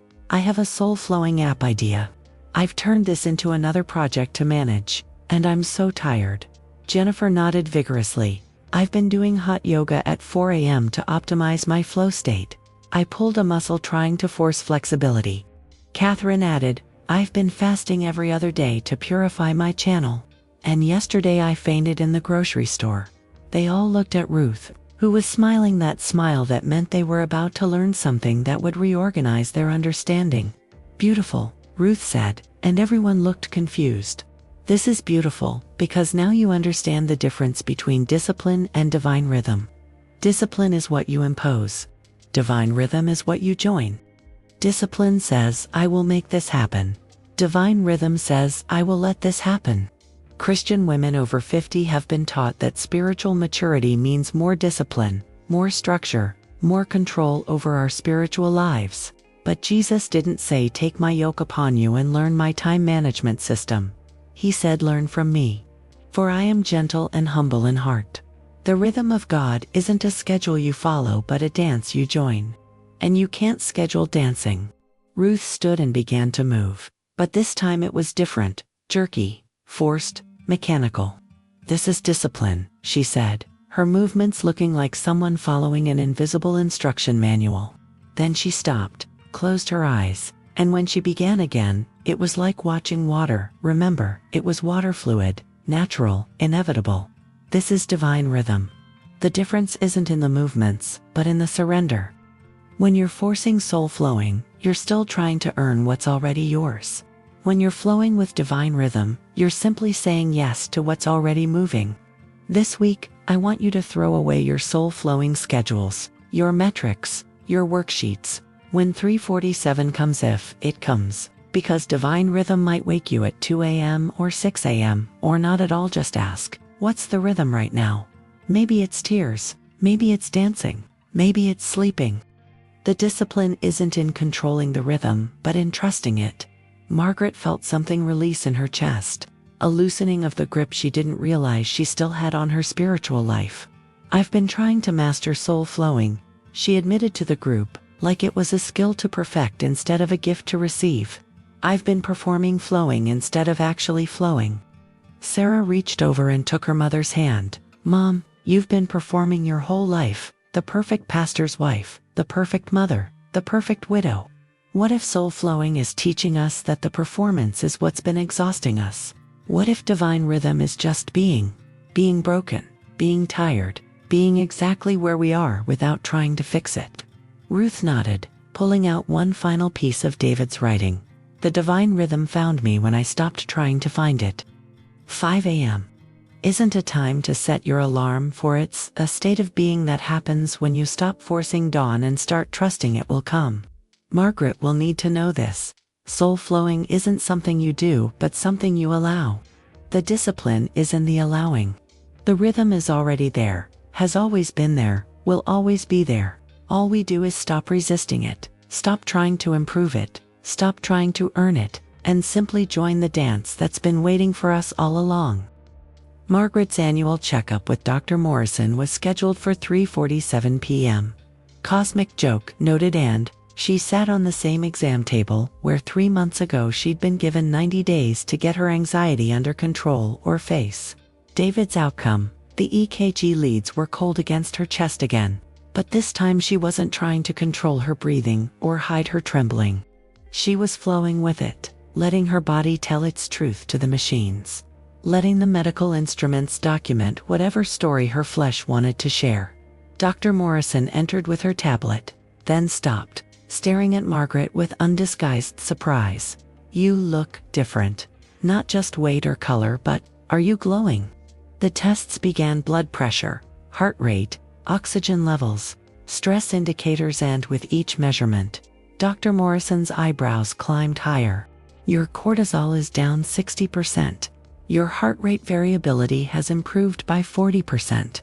Your inflammation markers are those of someone 20 years younger. What have you been doing?" Margaret wanted to laugh at trying to explain soul flowing to a doctor who dealt in prescriptions and procedures. But she tried anyway. "I've been waking up at 3:47 a.m., and instead of fighting it, I've been flowing with it. A group of us, actually. We call it soul flowing." She expected skepticism, maybe a referral to psychiatry. But Dr. Morrison sat down, really sat down, not perched on her rolling stool, but settled in the visitor's chair, like she had time. "Ruth is my patient too," Dr. Morrison said quietly. "She's 73 with the cardiovascular system of a 50-year-old. Jennifer, she's yours too, right? Reversed her autoimmune markers. Catherine's chronic pain syndrome has virtually disappeared. I've been documenting this, trying to understand it from a medical perspective. The only common factor is this: 3:47 wake up in something you're all doing at 5 a.m. That's literally rewiring your nervous systems. What you're calling soul flowing appears to be activating what we call the parasympathetic healing response, but at levels I've never seen outside of advanced meditation practitioners. Here's what I need to tell you. Dr. Morrison continued, pulling up comparative scans. 3 months ago, your heart showed the same stress patterns as David's before his cardiac event. Today, not only are those patterns gone, but there's actually improvement in areas that were damaged years ago. Your body isn't just surviving the anxieties, using it as a catalyst for healing. Whatever this soul flowing is, it's not just managing your symptoms, it's transforming your physiology. Your body is literally following your soul's lead into a different way of being. Margaret felt tears sliding down her face, not sad tears, but the kind that come when science confirms what faith has been whispering. Ruth says the body keeps the score, but the soul writes the music. I've been trying to heal my body by controlling it, managing it, forcing it to feel better. But soul flowing taught me to let my soul lead and trust my body to follow. Every 3:47 a.m., instead of my body dragging my soul into panic, my soul now invites my body into flow. And my body, it turns out, was just waiting for an invitation instead of orders. That evening, Ruth called an emergency gathering, and when Margaret arrived, she found Dr. Morrison there, laptop open, presenting to the group. I need you all to understand what's happening here. This isn't just spiritual or emotional, it's biological. Your collective practice is showing measurable changes, telomeres lengthening, inflammatory markers dropping, neurotransmitter balance shifting. You're not just feeling better, you're literally aging in reverse at the cellular level. The medical community would call this impossible, but I'm looking at the data. When the body follows the soul's rhythm instead of the mind's demands, healing happens that we don't have frameworks to explain. Ruth stood, that ancient wisdom radiating from her like heat from a fire. The church told us to mortify the flesh. The world told us to glorify the flesh. But soul flowing teaches us to sanctify the flesh, to recognize that our bodies aren't enemies to be conquered or temples to be perfected, but instruments to be tuned to heaven's frequency. Your 3:47 wake-ups weren't your bodies betraying you, but your bodies trying to tell you something your minds couldn't hear. Every racing heart was prophecy. Every chest pain was proclamation. Every sleepless night was your body saying, the soul knows a way through this. Follow her. Sarah pulled out her phone and showed a photo from 3 months ago, next to one from today. The transformation was stunning, not just weight or appearance but something fundamental, like she'd switched from black and white to color. Brad sent me divorce papers today, and my body didn't panic. My chest didn't tighten. My hands didn't shake. Instead, I felt this, flowing, like my body trusted my soul's knowledge that this ending was actually a beginning. The lawyer who would have fought every clause, she's gone. The woman who signs these papers with blessing instead of bitterness, she's who my body was always waiting to become.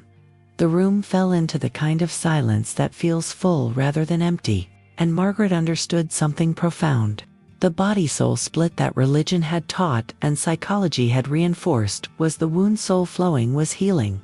This week, Ruth said finally, pay attention to how your body wants to pray. Not how your mind thinks it should pray, but how your body wants to move toward God. Maybe it's dancing. Maybe it's walking. Maybe it's lying flat on the earth. Let your body teach your soul new ways to flow, because your body has been keeping secrets about God that your mind never knew to ask about. When the body follows the soul and the soul follows the spirit, that's when resurrection happens, not someday in heaven, but today at 5 a.m. in your very flesh. The controversy Ruth had warned them about came from an unexpected source, Margaret's own pastor, Rick, who called an emergency meeting with her after several church members reported seeing the soul flowing group meeting at dawn in the park, moving in ways that looked unsuitable for Christian women. Margaret sat in his office at 3:47 p.m. The universe's twisted sense of humor, apparently infinite, and listened to him explain why their practice was theologically concerning and potentially New Age infiltration, and definitely not in line with biblical womanhood. She wanted to laugh, wanted to cry, wanted to show him her medical reports and transformation documentation. But instead, she found herself saying something that surprised them both. "Pastor Rick, when was the last time you slept through the night?" His face changed, the pastoral authority mask slipping for just a moment, and Margaret saw what she'd been trained not to notice: the exhaustion in his eyes, the tremor in his hands, the way he kept touching his chest, like checking if his heart was still beating. "That's not relevant too," he started, but Margaret interrupted with a courage that could only come from facing death at 3:47 a.m. for months. "It's completely relevant. You're preaching about victory while you're dying of defeat. You're teaching about peace while you're falling apart. And you're threatened by women who've found a way to transform their darkness into light, because it makes your performance look like what it is." Martha was right. Mary was incomplete. Margaret continued, feeling the words flow from somewhere deeper than thought. "You've spent 20 years preaching about Mary sitting at Jesus' feet as the ideal, making every Martha feel guilty for keeping the world running. But here's what soul flowing taught me. Martha's work was prayer. Mary's rest was work. They're not opposites, they're the same woman at different moments of the day. The night healing transforms the day, because it stops splitting us into acceptable and unacceptable parts. We're Martha at 3 p.m. and Mary at 3 a.m., and both are holy, both are necessary, both are flowing toward God." Pastor Rick stood, his dismissal clear, but Margaret wasn't finished. David knew this. He met with Ruth and the others for months before he died. He wanted to tell you, wanted to bring soul flowing to the church, but you would have called it dangerous, just like you're doing now. So he planted seeds instead in his journal, in conversations, in the margins of his Bible that he knew I'd find. He knew the institution would reject what the souls desperately needed. That's why we meet at dawn in parks and living rooms instead of sanctuaries. The real church is happening at 5 a.m. while the building is locked. That evening, the soul-flowing group grew by 7 all women from Margaret's church, who'd been secretly watching, secretly hungering, secretly dying of the same 3:47 a.m. terror that no amount of Bible study could cure. One of them, Patricia of the pink highlighter, came with a confession. "I've been taking Xanax for 10 years to sleep through the night because I thought my anxiety was sin. I thought if I had enough faith, I wouldn't wake up afraid.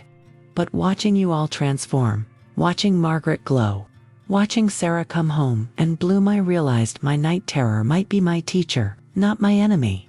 Ruth welcomed the new women with the same ancient grace. But her teaching that night had an edge. The religious establishment has always been threatened by women who find God outside their containers. They called the early Christian mystics heretics. They burned women as witches for practicing healing arts. They medicalize our spiritual awakenings and pathologize our divine encounters. But healing the night transforms the day in ways that threaten every power structure built on keeping you exhausted, anxious, and dependent. When you're flowing with divine rhythm, you can't be controlled by human schedules. When you're resting in biblical real rest, not performed PCU, can't be manipulated by fear. Jennifer stood to share something that made everyone gasp. "I got promoted yesterday. Not because I was grinding, I actually reduced my hours by 30%. But my boss said I've become luminous, that my presence changes every meeting, that clients specifically request me because I make them feel peaceful. I'm working less and achieving more because I'm not operating from anxiety anymore. I'm flowing from that 5 a.m. power into my 9 a.m. meetings. The night healing hasn't just transformed my mornings, it's transformed everything."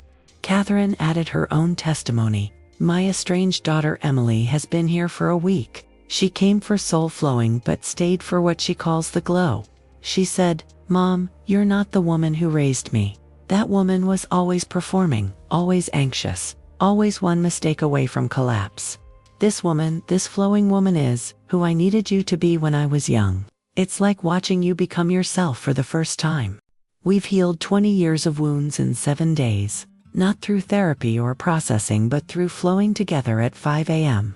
Margaret looked around the circle now, 30 women strong, aged 28 to 78, all glowing with that particular light that comes from wrestling angels in the darkness and winning by surrendering. This week, Ruth concluded, I want you to notice how your healed nights are transforming your days. Not just the obvious ways: better sleep, less anxiety, but the subtle ways. How you respond to criticism. How you hold boundaries. How you create without striving. How you rest without guilt. The establishment will call this dangerous because it's dangerous to every system that depends on your exhaustion. But it's salvation to every soul that's been dying of performance. Let your days show what your nights have been teaching. That flowing is more powerful than forcing. That rest is more productive than grinding. And that the real transformation happens, not when the darkness ends, but when you learn to dance with it. Margaret found David's second journal at 3:47 a.m. on a Tuesday, hidden behind their wedding album in a drawer she'd been avoiding for 2 years. This one was different, not his solo reflections but what appeared to be a collective document, pages in different handwriting, different inks, different stages of revelation. The cover read, "The 3:47 a.m. Society, a Secret History." Her hands shook as she opened it, finding names she recognized and many she didn't. Dates going back not years but decades. And at the very beginning, a note in Ruth's younger handwriting, "For those who wake when the veil is thinnest, you are not alone. You have never been alone." The first entry was from 1987, a woman named Eleanor. "I thought I was losing my mind. Every night at 3:47, awake, terrified, certain God had abandoned me. Then Ruth found me crying in the church bathroom and said the most shocking thing. Welcome to the sisterhood." There were 12 of us then, all waking at the same time, all keeping it secret, all thinking we were faithless failures. Ruth taught us to flow instead of fight. 37 years later, I'm still here, still waking, still flowing. The terror became my teacher. The curse became my calling. Page after page revealed the same pattern. Women and some men throughout the decades. All waking at 3:47. All finding each other in the margins of religious life. All discovering that soul flowing wasn't Ruth's invention, but something older, deeper, passed down through generations of insomniacs who'd learned to transform their nights. David's entries began in 2019. Never told Margaret, I wake too. Can't explain the shame of it. A man, a leader, supposed to be strong, falling apart in the darkness. Ruth says the shame is part of it, that we have to break through the performance to find the flow.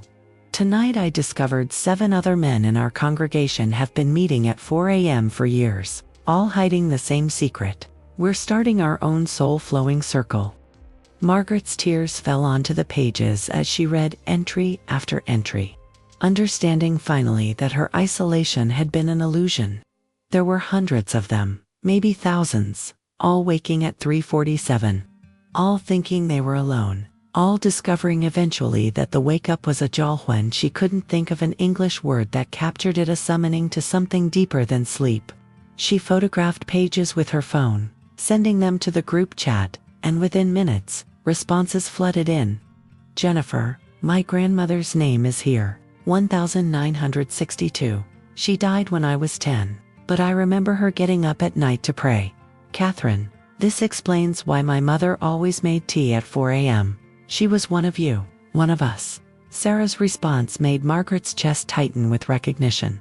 Mom, there's an entry from Grandma Sullivan, your mother, 1958.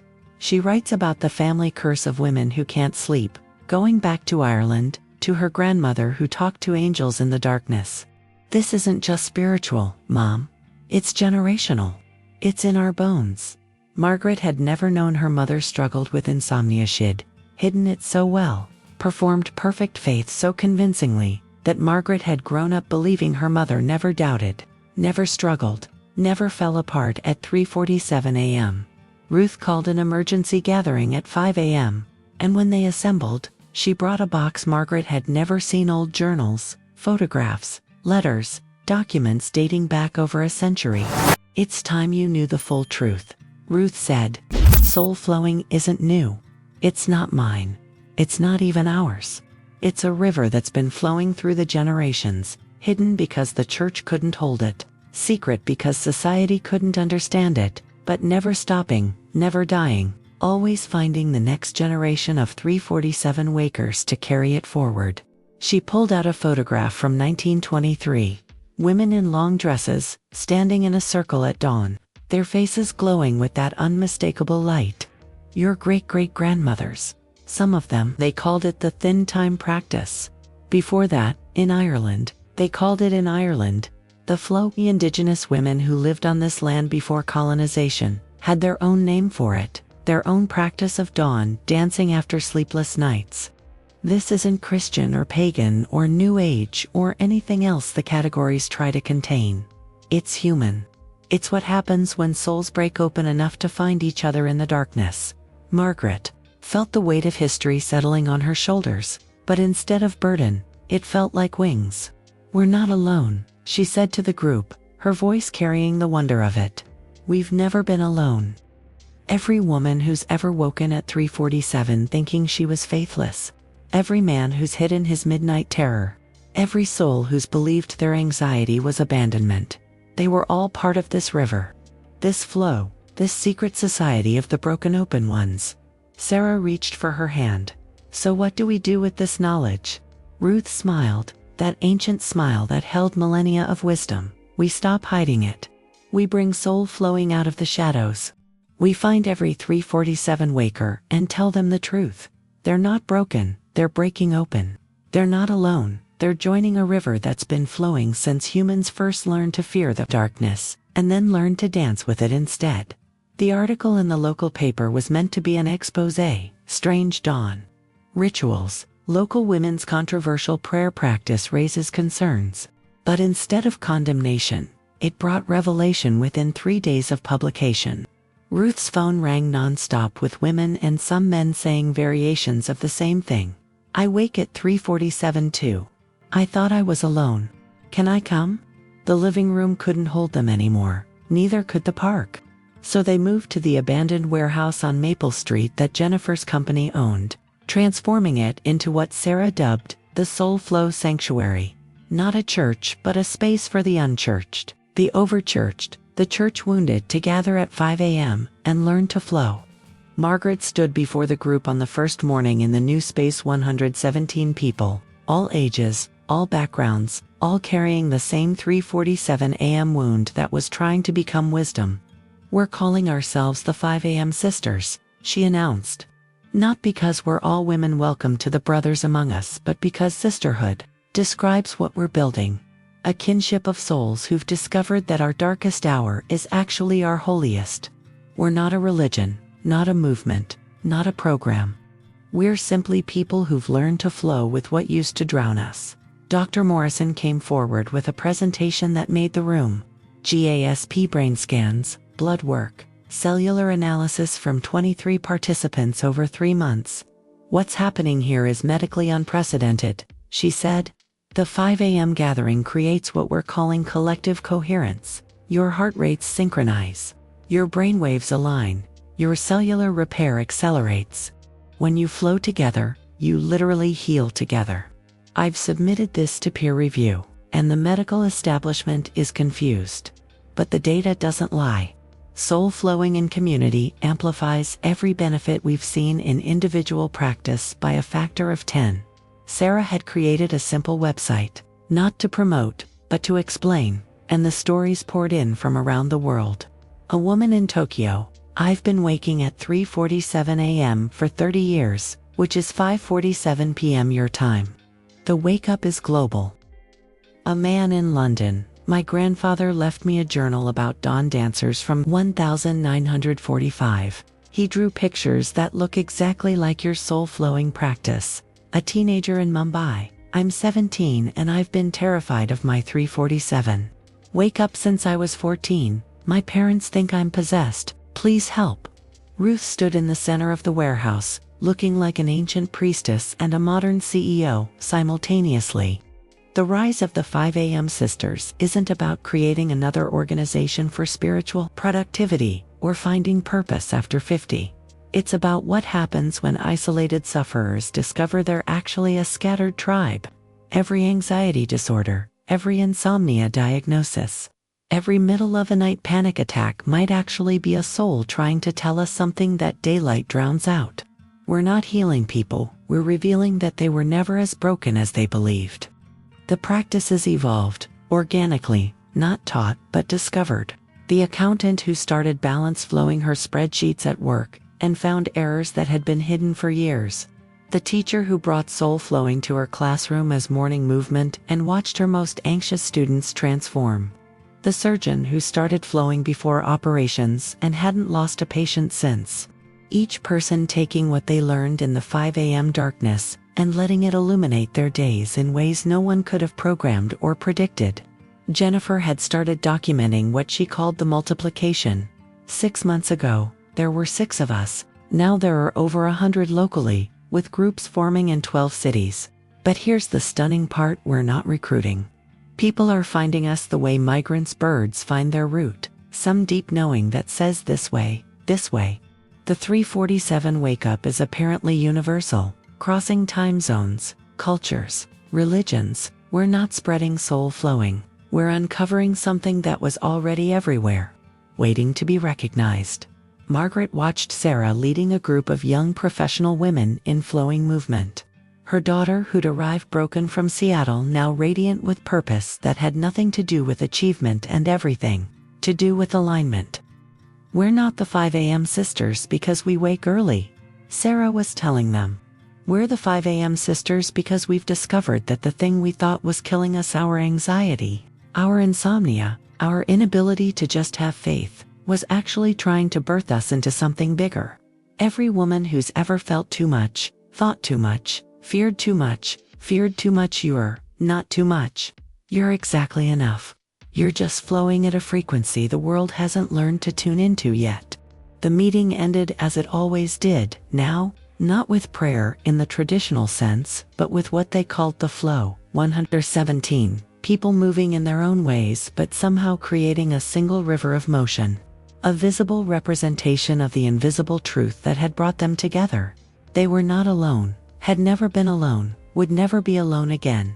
The 5 a.m. sisters weren't rising. They had risen. And in their rising, they were lifting everyone who'd ever thought their 3:47 a.m. wake-up was a curse instead of a calling. Margaret stood in the warehouse at 3:47 a.m., not 5 a.m., but 3:47, because tonight was different. Tonight marked 6 months since she'd first woken in terror. 6 months since Dr. Morrison's 90-day warning. 3 months passed when she should have been dead if she'd followed David's path without finding David's secret. The entire 5 a.m. Sisters community had gathered at this liminal hour, 217 souls now, all awake at the time that had once terrified them. Standing in a circle that seemed to pulse with its own heartbeat, Ruth held David's final journal, the one Margaret had found that very day, hidden in the lining of his briefcase with a note. For Margaret, when 347 becomes a doorway instead of a wall. This is the graduation, Ruth announced, her voice carrying through the warehouse like ancient wind. Not from the practice, but into its deepest truth. David discovered this 3 days before he died, and he made me promise to wait until Margaret was ready to hear it. He wrote, "I understand now why we wake at 3:47. It's not random. 3 más 4 más 7 igual a 14. 1 plus 4 equals 5. The number of grace."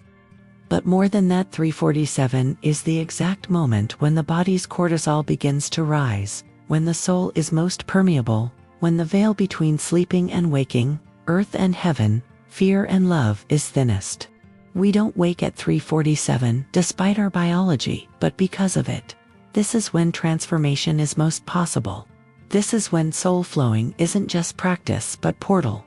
Margaret felt the truth of it settle into her bones every 3:47. Wake up hadn't been pathology but prophecy, hadn't been breakdown but breakthrough waiting to happen. She opened David's journal to the final entry. Dated the morning he died. "My darling Margaret, if you're reading this, you've discovered what I couldn't tell you while alive, that our wounds are our wombs, that our breaking is our becoming. Tonight at 3:47, I saw it all. You would wake in terror, find Ruth, gather the sisters, and transform not just your own darkness but become a lighthouse for others drowning in theirs. I saw Sarah coming home, not for my funeral but for her own resurrection. I saw the warehouse full of souls who thought they were failing at faith when they were actually graduating into mystery. I'm not dying, my love. I'm going ahead to prepare the way. When 347 becomes a doorway instead of a wall, walk through it. I'll be on the other side, not as ghost, but as the love that's been flowing through all of this. The love that wakes us when we need to remember we're more than our fear. The sound that came from the circle wasn't crying or laughing, but something older keening maybe. Or the sound souls make when they recognize themselves in the mirror of community. Sarah stepped forward, holding something Margaret hadn't seen before, a video on her phone, dated 3 months ago, of David. He sent this to me the week before he died, Sarah said, her voice steady as water. He said to share it when Mom was ready to hear it. David's face filled the screen, thin but radiant, clearly filmed at the timestamp, showed 3:47 a.m. Margaret, by the time you see this, you'll have discovered that I wasn't the strong one. You were, you are. I just went first to scout the territory. Soul flowing isn't something you do, it's something you are. You've always been flowing, even when you thought you were drowning, especially then. The 3:47 wake up is your soul's alarm clock, telling you it's time to wake up to who you really are. I love you. I've always loved you. I will always love you. Now flow, my darling, flow. Ruth lit a single candle in the center of the circle, and one by one, each person lit their own from it, until 217 flames flickered in the darkness like stars that had come down to dance. This is the doorway moment, Ruth said. When you realize that 3:47 isn't interrupting your life, it is your life, calling you to depth, calling you to truth, calling you to flow. From tonight forward, you have a choice. You can go back to trying to sleep through it, medicate through it, fight through it, or you can accept that you've been chosen by the darkness itself to be transformed by it, to become agents of flow in a world that's grinding itself to death. Jennifer started the movement first. That liquid flowing that had become their signature, and one by one, the others joined, creating a human river in the warehouse, 217 people moving as one body with many parts, each flowing in their own way but all part of the same current. Margaret felt David's presence not as ghost or memory, but as the love that had been flowing through all of this from the beginning. The love that had broken her open so she could finally let light in. The love that had trusted her to find her way through the darkness into this dawn. From tonight forward, Margaret announced, surprising herself with the authority in her voice, 3:47 is no longer our curse but our calling. When we wake, we know we're being summoned to the thin place where transformation happens. We're not insomniacs, we're initiates. We're not anxious, we're awake. We're not broken, we're broken open. And when others wake at 3:47 thinking they're alone, we'll be there to tell them, welcome. You've just walked through the doorway. Now let us teach you how to flow. The candles were extinguished one by one, but the light remained not outside but inside, not in flames but in faces, not in the warehouse but in the souls who would carry this forward. 3:47 had become a doorway, and they had all walked through. What waited on the other side wasn't the absence of darkness, but the presence of flow, even in the darkness, especially in the darkness. Forever in the darkness that had become their teacher, their healer, their doorway home. Dr. Morrison stood before a packed medical conference 6 months later, presenting slides that made the audience of physicians shift uncomfortably in their seats. Margaret sat in the front row with Ruth, Sarah, and 20 other 5 a.m. sisters, living proof of what the medical establishment couldn't explain. The control group, women over 50 with chronic anxiety treated with standard protocols, showed typical results: 30% improvement with medication, 45% with therapy, 50% with combined treatment. But the soul-flowing group, she clicked to the next slide, 94% complete resolution of panic symptoms, 87% reversal of stress-related cellular damage, 76% reduction in inflammatory markers. And here's what stunned: 0% relapse rate over 6 months. Whatever soul flowing is, it's not treating anxiety, it's transforming the entire person. Margaret was called to the stage to demonstrate. And she stood before 500 skeptical medical professionals. her 57-year-old body moving in the flowing pattern that had become as natural as breathing. 6 months ago, I was dying, she said simply. Not metaphorically, literally. I had 90 days to live if I followed my husband's path. He died of a heart that couldn't handle the grinding anymore. But he left me breadcrumbs to follow, clues that led me to discover soul flowing. Stop grinding, start flowing. That's not just a catchphrase, it's the difference between dying of effort and living in flow. A doctor in the audience raised his hand. But what exactly is soul flowing? We need protocols, methods, measurable interventions. Ruth stood up from her seat, 73 years old, and radiating the kind of health that made the room lean forward. That's exactly the thinking that's killing your patients. You want to turn flow into another grind, another protocol to master, another technique to perfect. Soul flowing is what happens when you stop trying to manage mystery and start participating in it. You can't prescribe it. You can't bottle it. You can only experience it. And it starts at 3:47 a.m. when everything you think you know about healing breaks down. Sarah had been invited to speak at a Fortune 500 companies about the soul flow productivity paradox, how working less and flowing more had transformed not just individual performance but entire corporate cultures.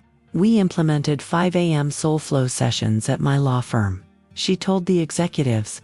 Voluntary, of course. Within 3 months, billable hours decreased by 20%, but client satisfaction increased by 60%.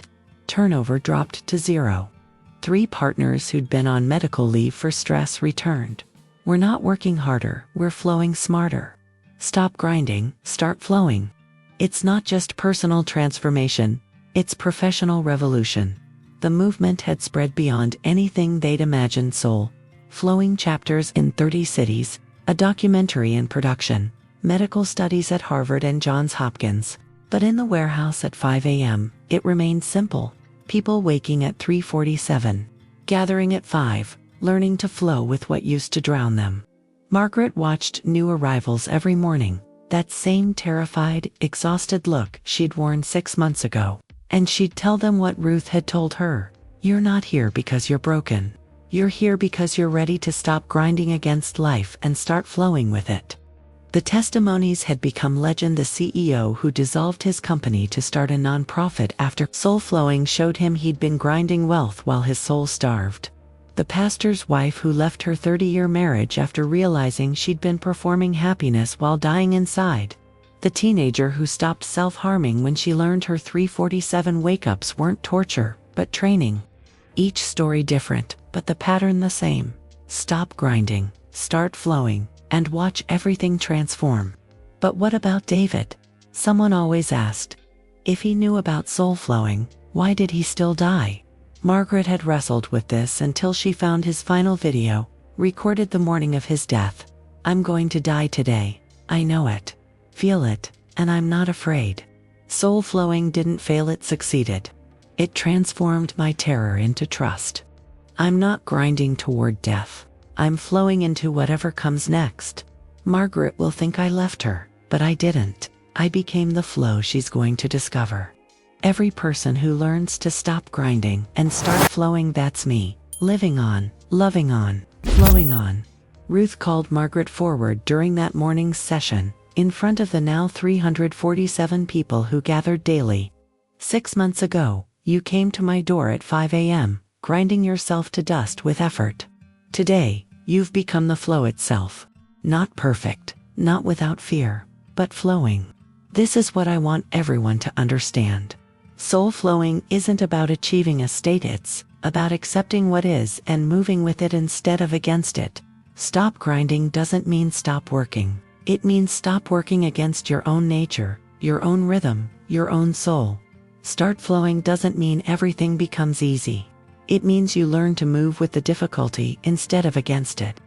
Margaret felt the truth of it in every cell. She still woke at 3:47 sometimes. But now it felt like an old friend visiting, reminding her that transformation happens in the dark.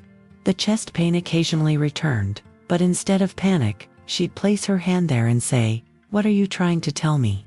Sarah's divorce had been finalized. But instead of devastation, she'd thrown a flow party celebrating the end of grinding for approval.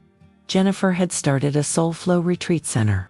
Catherine and her daughter Emily were writing a book together about generational healing through flow. Stop grinding. Start flowing, Margaret said to the room, to the camera recording for the documentary. To the soul of every person who'd ever woken at 3:47 thinking they were cursed. It's not a technique. It's not a program. It's not even a practice. It's a recognition that the thing you've been fighting is the thing trying to free you. The grinding that's killing you can stop. The flowing that will save you has already begun. You just have to stop resisting it. David knew this. Ruth knows this. Now you know this. Stop grinding against the river of your own becoming. Start flowing with it. The river knows where it's going. Trust it. Trust yourself. Trust the 3:47 wake-up that brought you here. Stop grinding. Start flowing. Start now.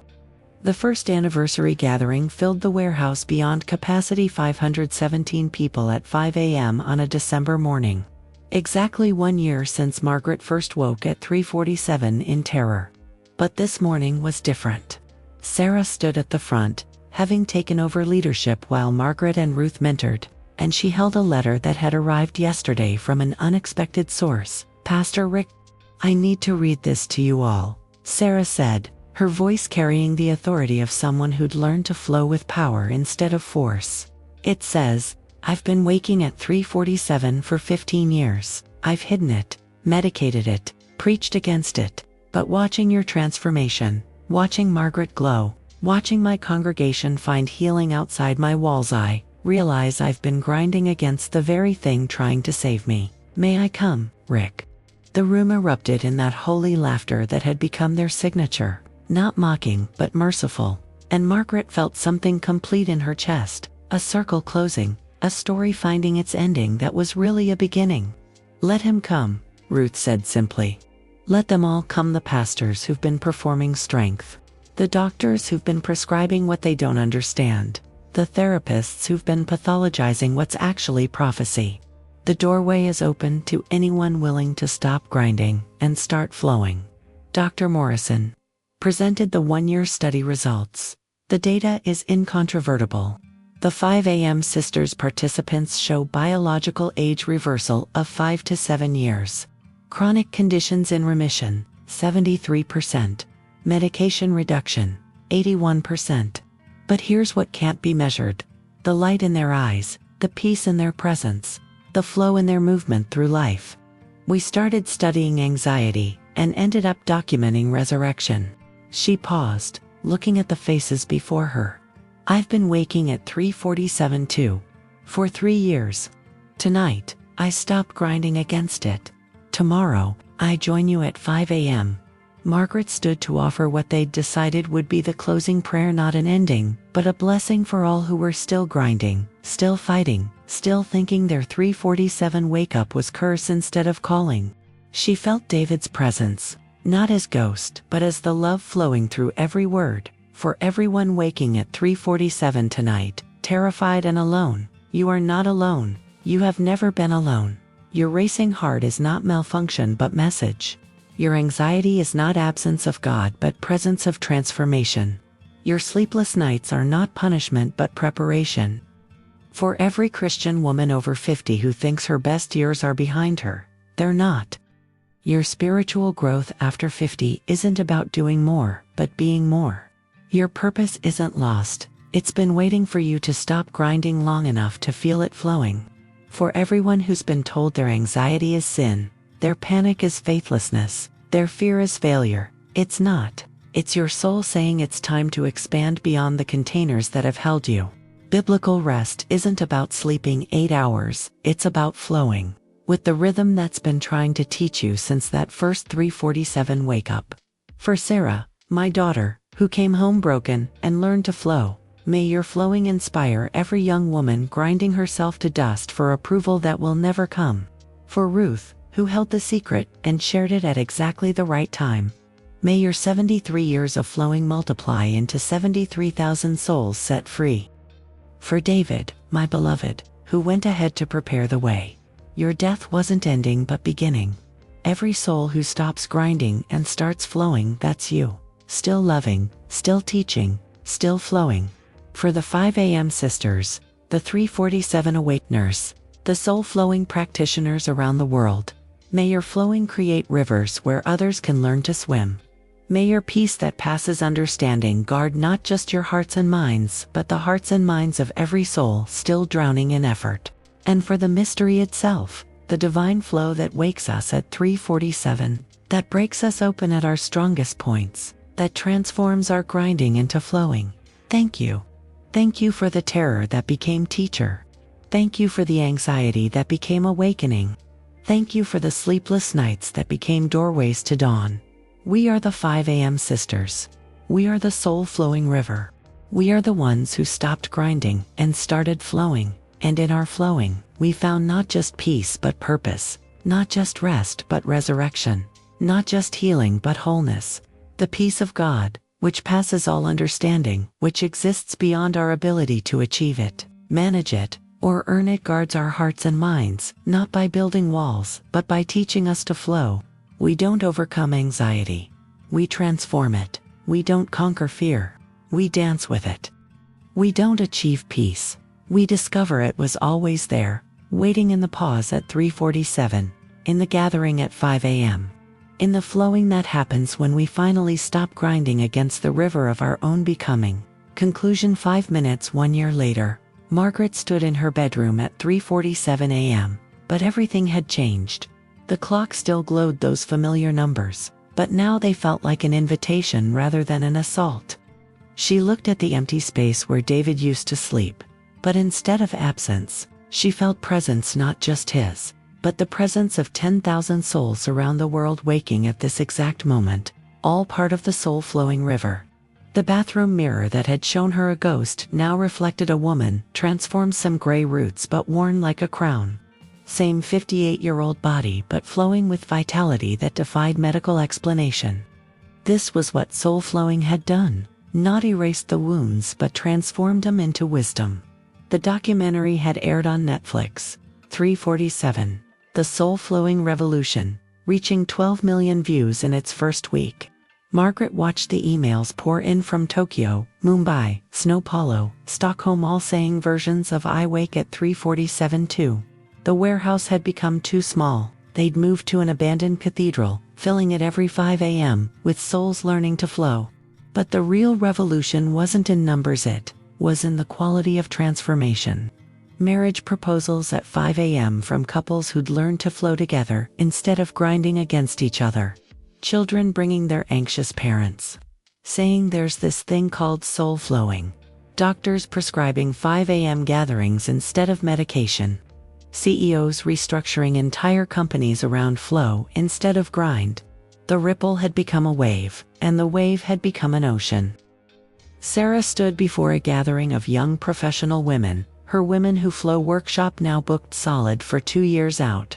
"My mother saved my life by nearly losing hers," she told them.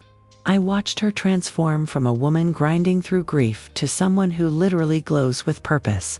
She didn't find purpose after 50. Purpose found her when she stopped running from her 3:47 wake-up. I'm 33 now, divorced, supposedly in my prime grinding years, and I'm here to tell you, stop. Stop grinding for approval that never satisfies. Stop grinding for success that tastes like ashes. Start flowing with your soul's actual rhythm." My mom learned it at 57. I learned it at 32. You can learn it today. The 3:47 wake-up isn't just for the broken, it's for anyone brave enough to admit they're tired of performing life instead of living it. Ruth, now 74, but looking somehow younger than when this all started, announced the challenge that would change millions of lives. 90 days. The same 90 days doctors gave Margaret to live. We're challenging you to give soul-flowing 90 days. When 3:47 comes, and it will come, whether you're currently waking or not, don't fight it. Say, "I'm here. Teach me." Join us at 5 a.m., virtually or in person. Move how your body wants to move. Flow how your soul needs to flow. Document your transformation, not for us, but for everyone still grinding themselves to death. Show them that there's another way. Show them that mature women of faith aren't finished at 50, they're just getting started. Show them that biblical rest isn't about perfecting sleep, but about perfecting surrender. 90 days, that's all. The same 90 days that should have killed Margaret, but instead birthed a movement. Your 90 days start tonight at 3:47. Margaret looked directly at the camera filming for the follow-up documentary. Here's what I promise you, not hope. Not maybe, but promise. If you answer the 3:47 call, if you show up at 5 a.m., if you stop grinding and start flowing for 90 days, you will transform. Not because soul flowing is magic, but because you are. You've always been magic. You've just been too busy grinding to notice. The anxiety that wakes you isn't your enemy's, your soul's alarm clock. The fear isn't failure, it's labor pain. The 3:47 wake up isn't a curse, it's your calling. And it's calling you to become who you were before fear convinced you to perform instead of flow. Answer the call. We'll be waiting at 5 a.m. 1 year later. 3:47 a.m. Not hundreds, but hundreds of thousands, waking simultaneously around the globe. The camera pulled back from Margaret's face to show split screens: women in Tokyo, men in London, teenagers in Cairo, grandmothers in Mexico City, all waking, all reaching for their phones to see the same message in the soul-flowing app Sarah had developed. Welcome to 3:47. You are not alone. 1.2 million souls are awake with you right now. Get up, move to your sacred space, begin to flow. The movement had become a revolution, but not the kind anyone expected. No leaders, no dogma, no programs to purchase, just souls teaching souls how to stop grinding against life and start flowing with it. The medical establishment had stopped fighting and started studying. Churches had stopped condemning and started incorporating. The world had discovered what David knew, what Ruth protected, what Margaret embodied, that the very thing we think is breaking us is actually trying to birth us. The final image, Margaret, at 5 a.m., standing in the cathedral with 5,000 souls, all flowing in their own way, but creating one river. Her voiceover.